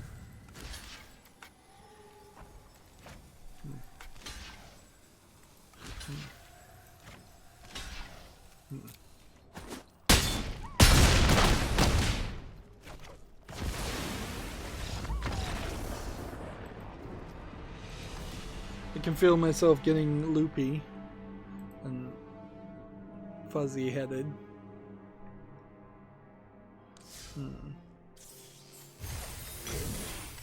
There we go. We made it to the next rank. So, another thing on the mastery tree.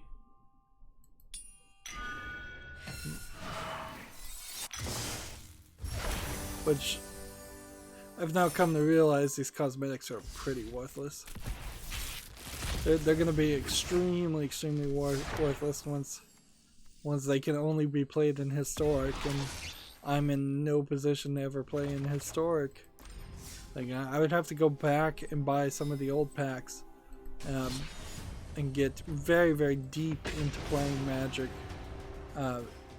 to justify having so many cosmetic skins for Throne of Eldraine, once Throne of Eldraine is no longer allowed in Standard. Moving on, TechRaptor has an article here. Epic Games Store Black Friday 2019 sale is live now. This was published Saturday.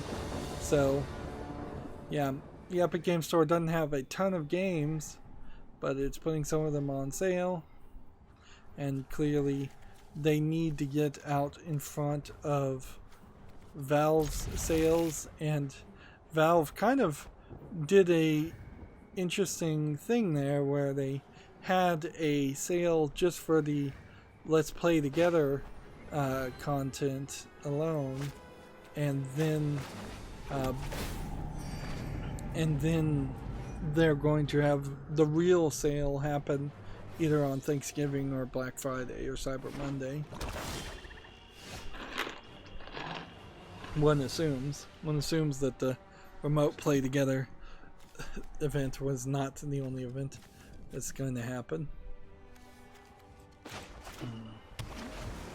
I actually should have played this instead of that. That way I would have had more diversity in the colors I could have played. It's not going to really affect anything, I imagine. Yep. I did find a website that would show me art. I don't know if the art's going to be any bigger than what I see here. But there is potentially a future in which I'll be able to look at some of these art pieces and get a better picture at what I'm looking at sometimes. It's a little confusing. TechRaptor has an article here. Arc of Alchemist hits PS4 and Switch in January 2020. This looks like a JRPG. This is a sequel to the Arc the Lad. No, wait, that's an anime, isn't it?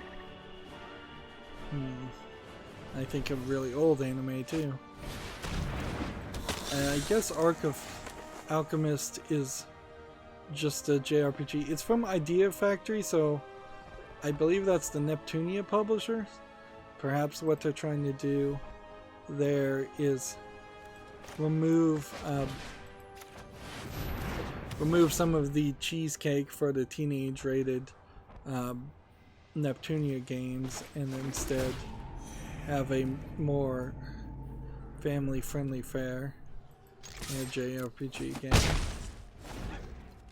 Yeah, I don't know if I really would believe that's the case, and nor do I know if I would believe Idea Factory has the capability or the skill to make something that's not an Idea Factory game, which most of them are Neptunia games. In theory, it's not a terrible idea to have 2 RPG games come out per year. One that's more like a Pokemon game and one that's more like well, a Final Fantasy game, something more difficult, and targeted towards older characters, or older players. Let's see.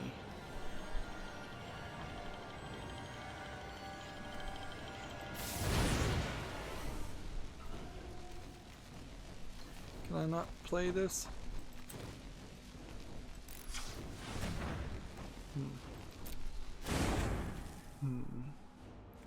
So I could tap this character, but that wouldn't actually help me any.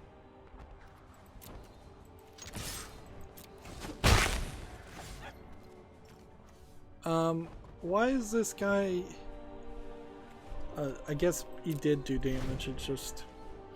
Boy, do I wish there were logs somewhere. He was just higher, he had healed himself up.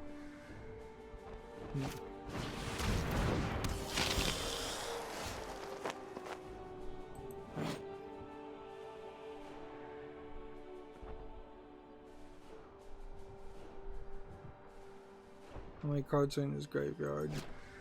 2.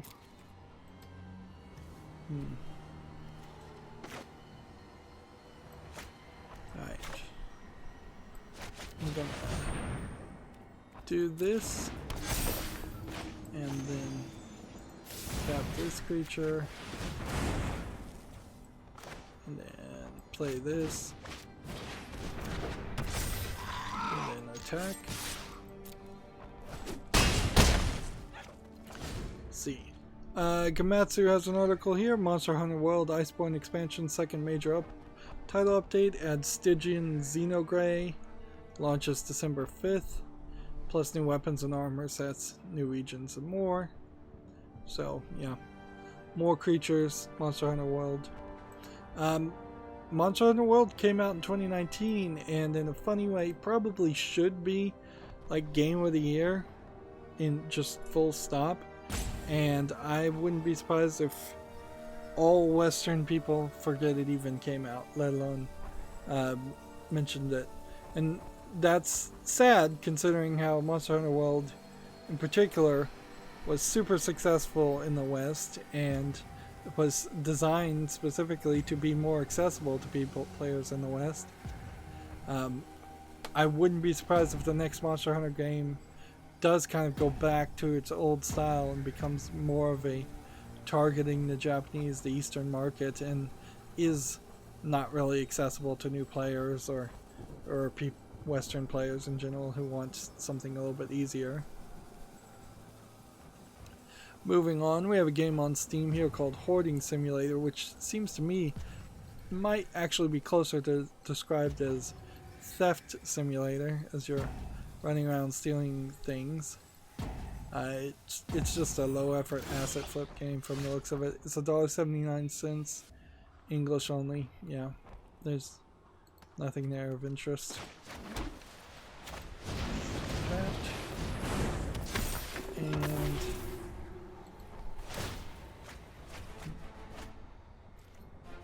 we can play that each turn that he can't attack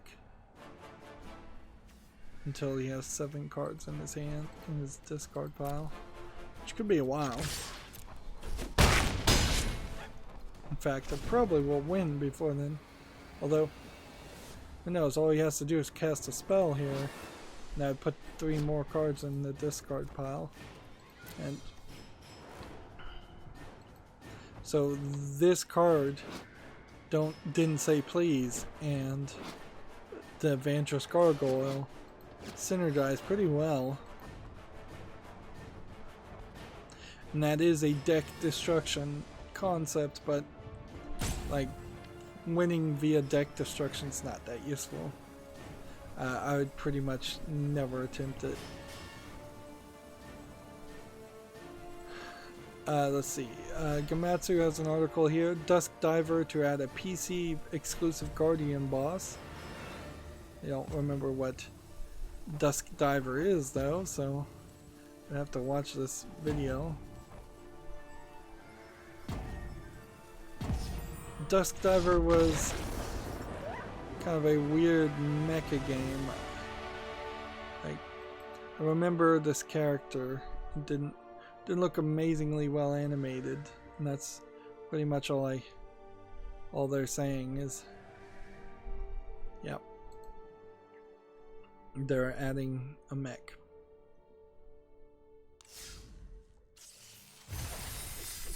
Meanwhile, we're getting these daily quests done. We just need 16 more blue or black spells, and off screen I could certainly play my black deck.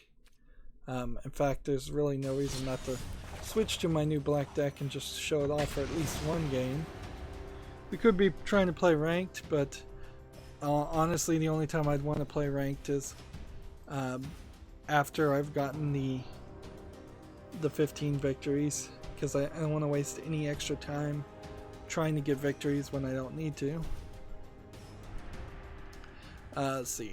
Gamatsu has an article here. Omega Labyrinth Life is coming to PC on December 10th.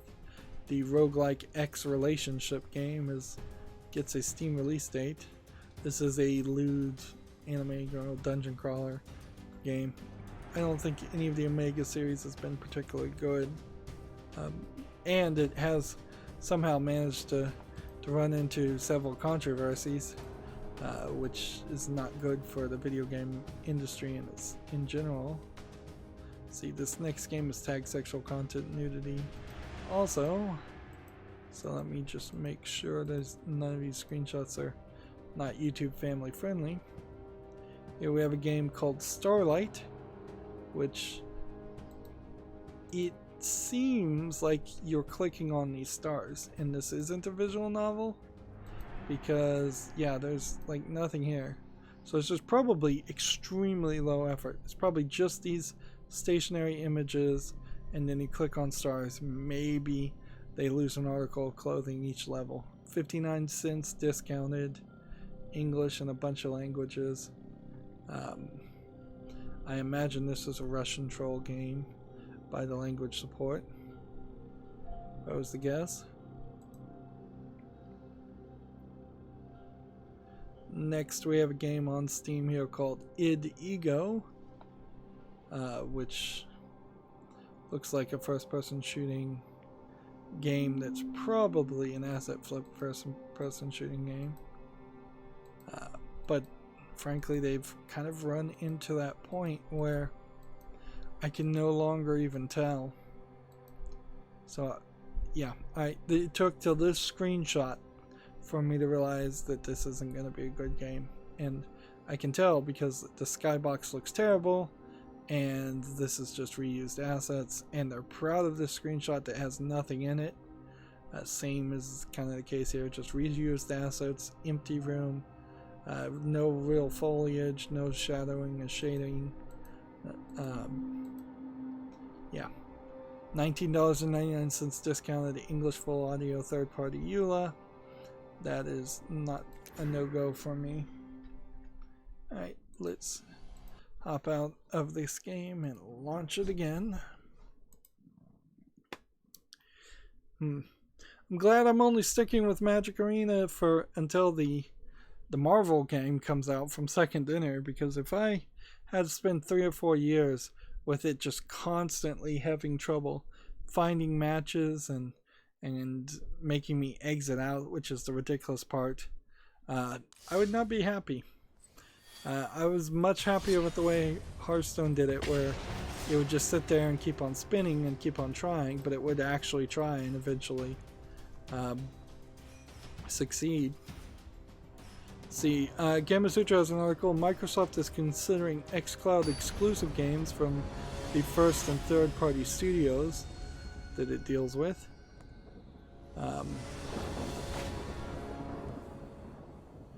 There's an update here saying there are currently no plans for cloud exclusive content. We're very early in the multi-year journey, so apparently this entire article is wrong. Speaking of articles, there was an article talking about a Kotaku article talking about how it might look like there's some cronyism going on in the fact that one of the people who works for or was in charge of Kotaku showed up in the Death Stranding game.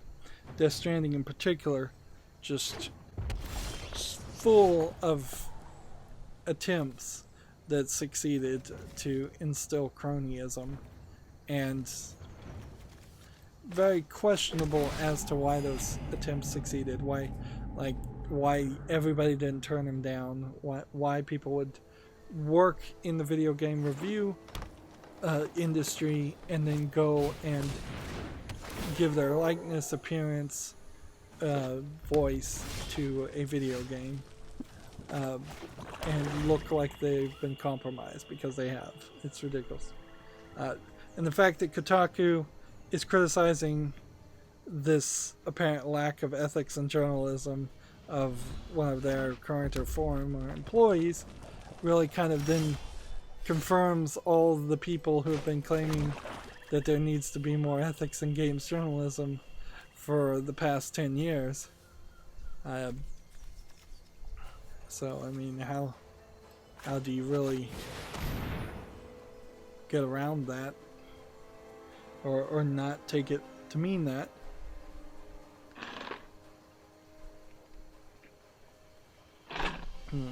Yeah, there just really needs to be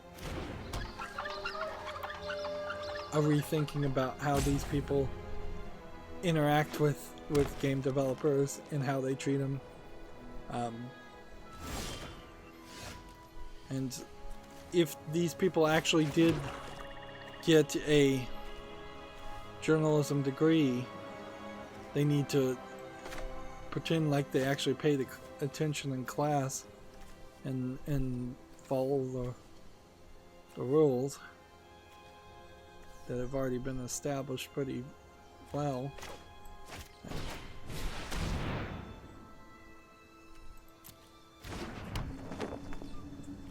Alright, so we on this deck with this slight twist, I've got it where there's a lot more spinning wheels and slight adjustments here and there for everything. So, like right now, I've pretty much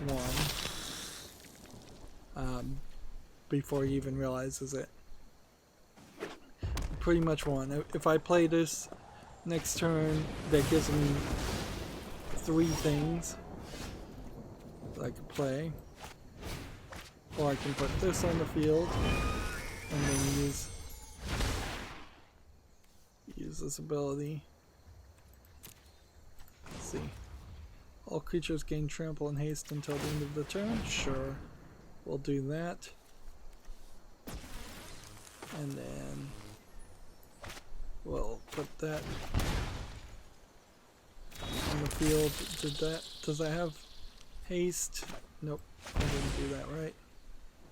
See, and you can play this, and it's like a mana, but it's not. You can just keep on playing.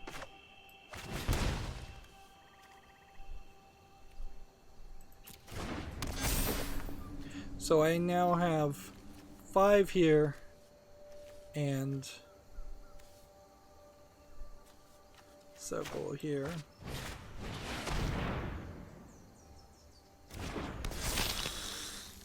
See, and if I was to play that, I would bring back 1 thing for 5 health. That's not worth doing. So now I just need to heal, and I could do that next turn with using one of these as a green mana to gain 5 health, or a white mana to gain 5 health, and I've pretty much won.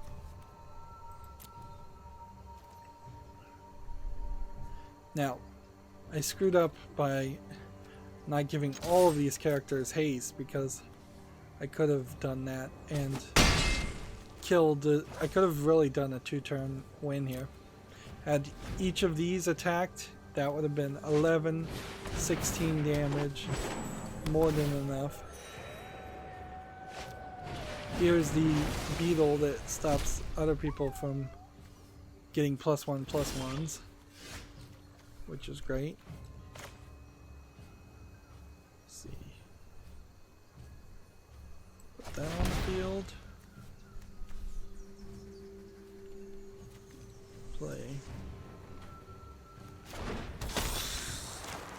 this. Play this.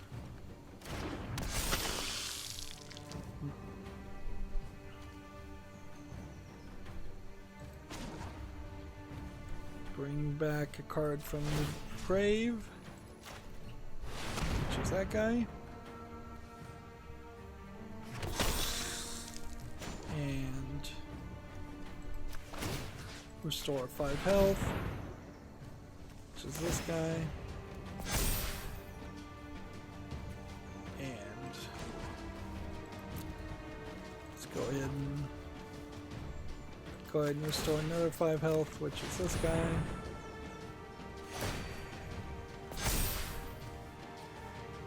And that's pretty much it. So all I have to do is 6 damage now and I've won. Like super fast. Like as long as he doesn't kill too many things on my field, I'm fine.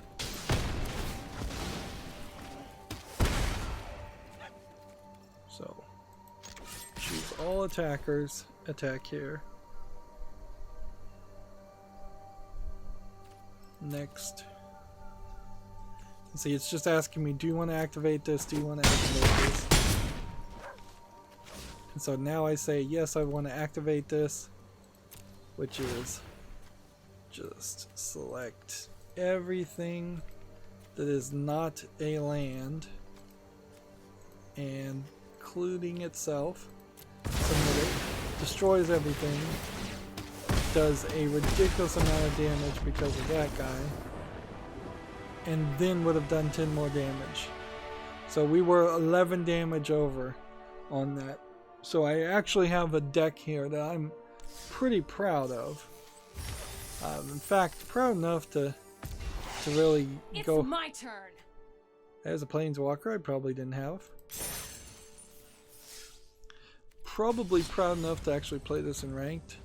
So let's try it out in ranked. Meanwhile, we still got a little bit of news, but we need to wrap up. We've been going 2 hours. Gamma Sutra has an article here. State of Decay 2 from Xbox Game Studio Undead Labs is heading to Steam. We already know that. So that's not really new news, but I figured I'd mention it again, I guess.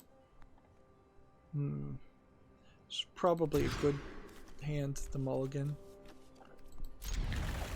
But whatever. We'll get rid of murder.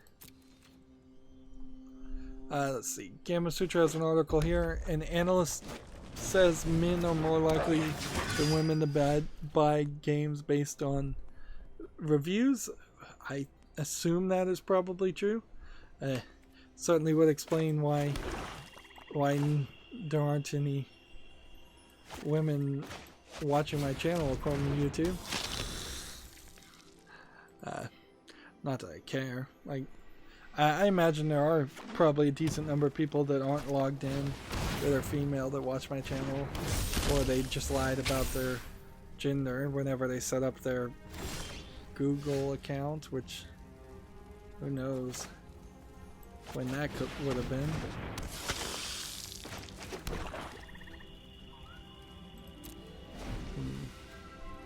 So this strategy this time is going to be a little bit different. We're going to try to not attack too much until we either have this on the field or one of the aerialists on the field.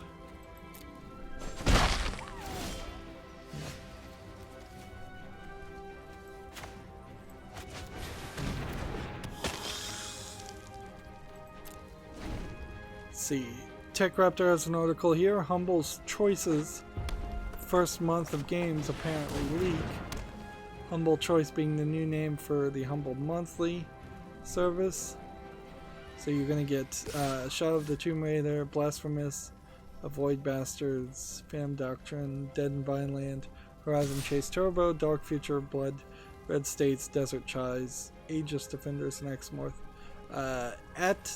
After like Dead and Vineland, none of those games even are recognizable to me. So it's like 5 recognizable names and 5 unrecognizable names. which is a little bad, but not terrible. Alright.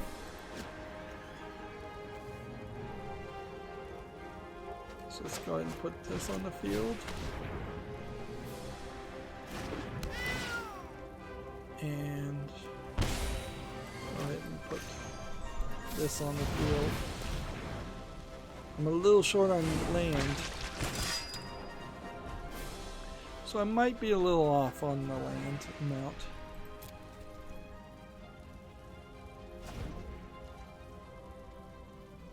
Let's see, Gamma Sutra has an article here. Get a job. Sony PlayStation is seeking a concept artist in San Diego, California. This is a 3 to 6 month temporary position through a staffing partner with a high likelihood of future work. So it seems like they want some temporary employee, very possibly to be the one that animates some of the art for the next PlayStation, if I was to guess. And if I cannot get one more mana, I'm gonna be in a weird position.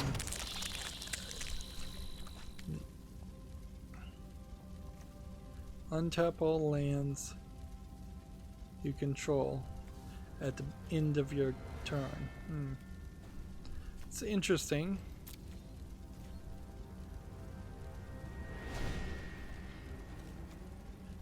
But he only has like 2 cards, so he's probably not going to be able to do too much with that.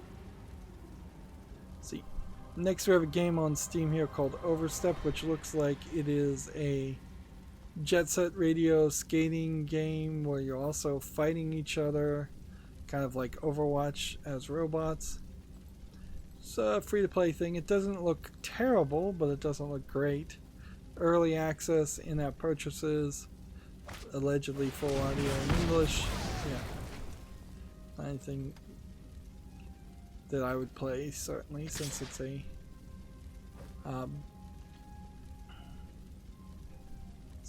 VR thing.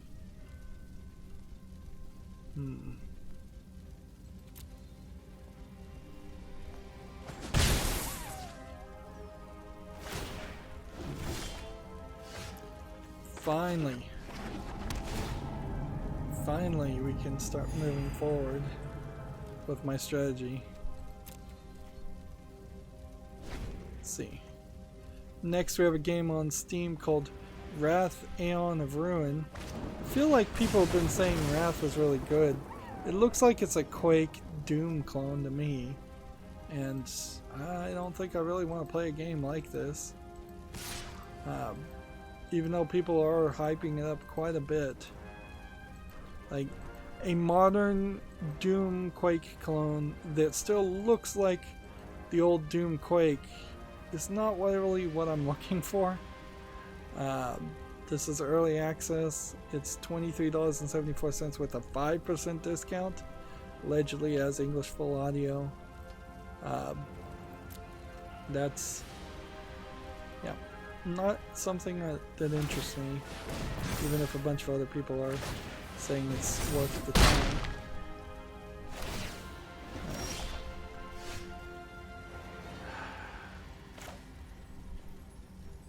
Alright, we've got to do this first.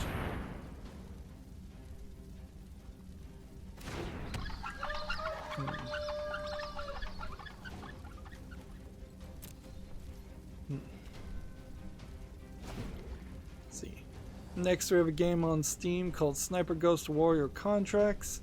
This is already mixed in reviews, and so I don't think it's really even worth putting on a follow list. It looks like it was something that was supposed to be a good game, but then probably fell apart in its handling. $26.99 discounted, English full audio, a bunch of other languages, 40 achievements, a Metacritic of 71. See if we can get a negative view.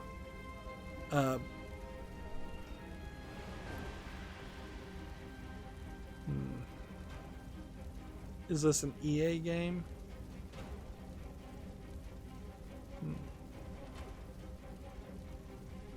Yeah, it seems like it's missing something. It's not an EA game, but clearly people are not happy with it.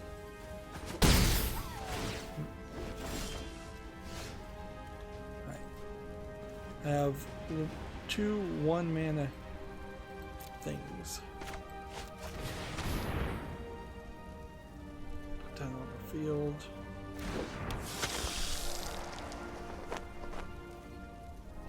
Yeah, Sniper Ghost Warrior contracts. Just apparently not good, quality-wise.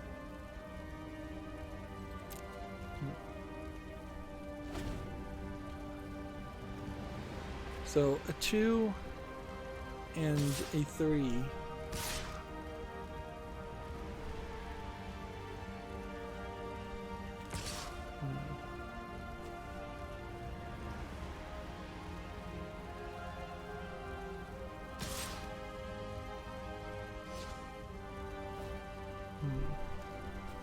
Alright, so we do this,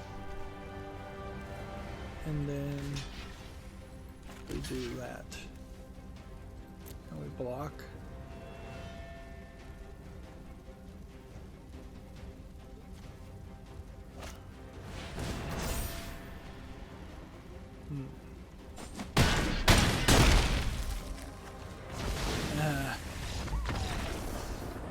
Well, I lost there. So I might be a little bit short on mana, or it might be that this deck is just kind of 50-50. Like it might just be that it's a bit of a coin flip. Let's go one more game. This game does not want to load, so I'm just going to skip forward. TechRaptor has an article here. Rocket League Blueprints updates arrives this December. We've probably mentioned this several times, and I keep bringing it back up for no reason other than it seems like 1 week TechRaptor reports on it, and then the next week Gamatsu reports on it, and then the next week Gamasutra reports on it. Let's see. TechRaptor has an article. Sea of Thieves, the Seabound Soul unleashes fire and ash. Which, okay. I don't think anybody's going to go back and play Sea of Thieves. It'd be a hard time convincing me that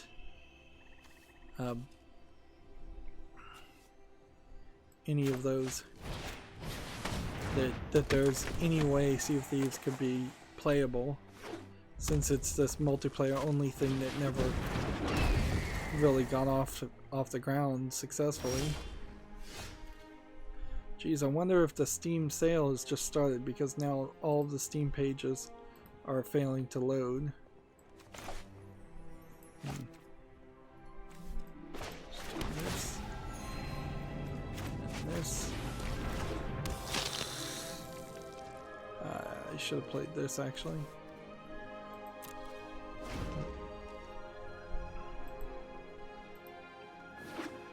Well, this might actually mean that we just, if these are not going to load, we'll just talk about these games on Wednesday. Hopefully they'll load then.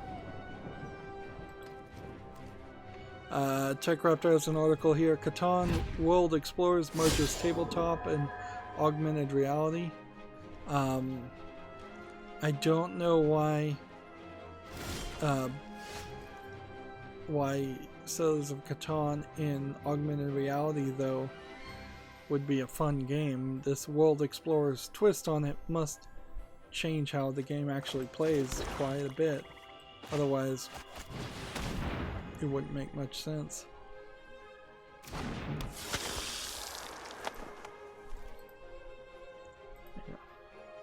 Didn't load. Like, none of the images are loading up for any of these Steam games. Which is fine. I only have like 10 Steam games anyways. So this one is getting +1/+1 counters, and this stops the opponent from getting +1/+1 counters. Which is kind of just a cruel trick to play.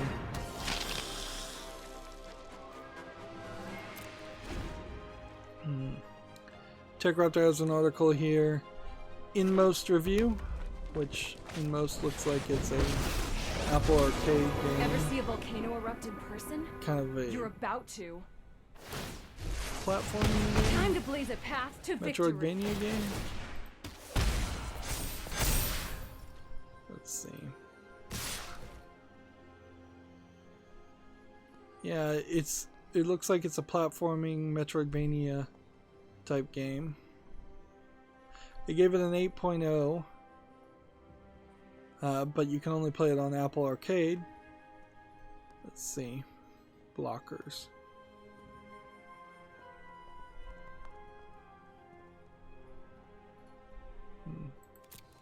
No blocks. Not this turn. Instead we play this. And then go ahead and attack here. And go ahead and don't attack anywhere else. Yeah, it says, Inmost is ambitious as it is beautiful. Inmost is another example of why you shouldn't cancel the Apple Arcade subscription just yet. Its amazing presentation, fun gameplay makes Inmost a must-play title. Pros stunning visuals, fun and intuitive puzzles, and natural touch controls. Cons, frustrating, difficult bosses, and difficult to play on an iPad.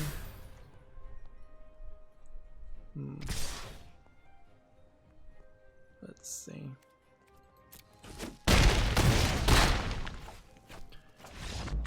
Yeah, it looks like my black deck is not doing as well as I had hoped. Clearly. It seems like I've got it relatively set as far as playing as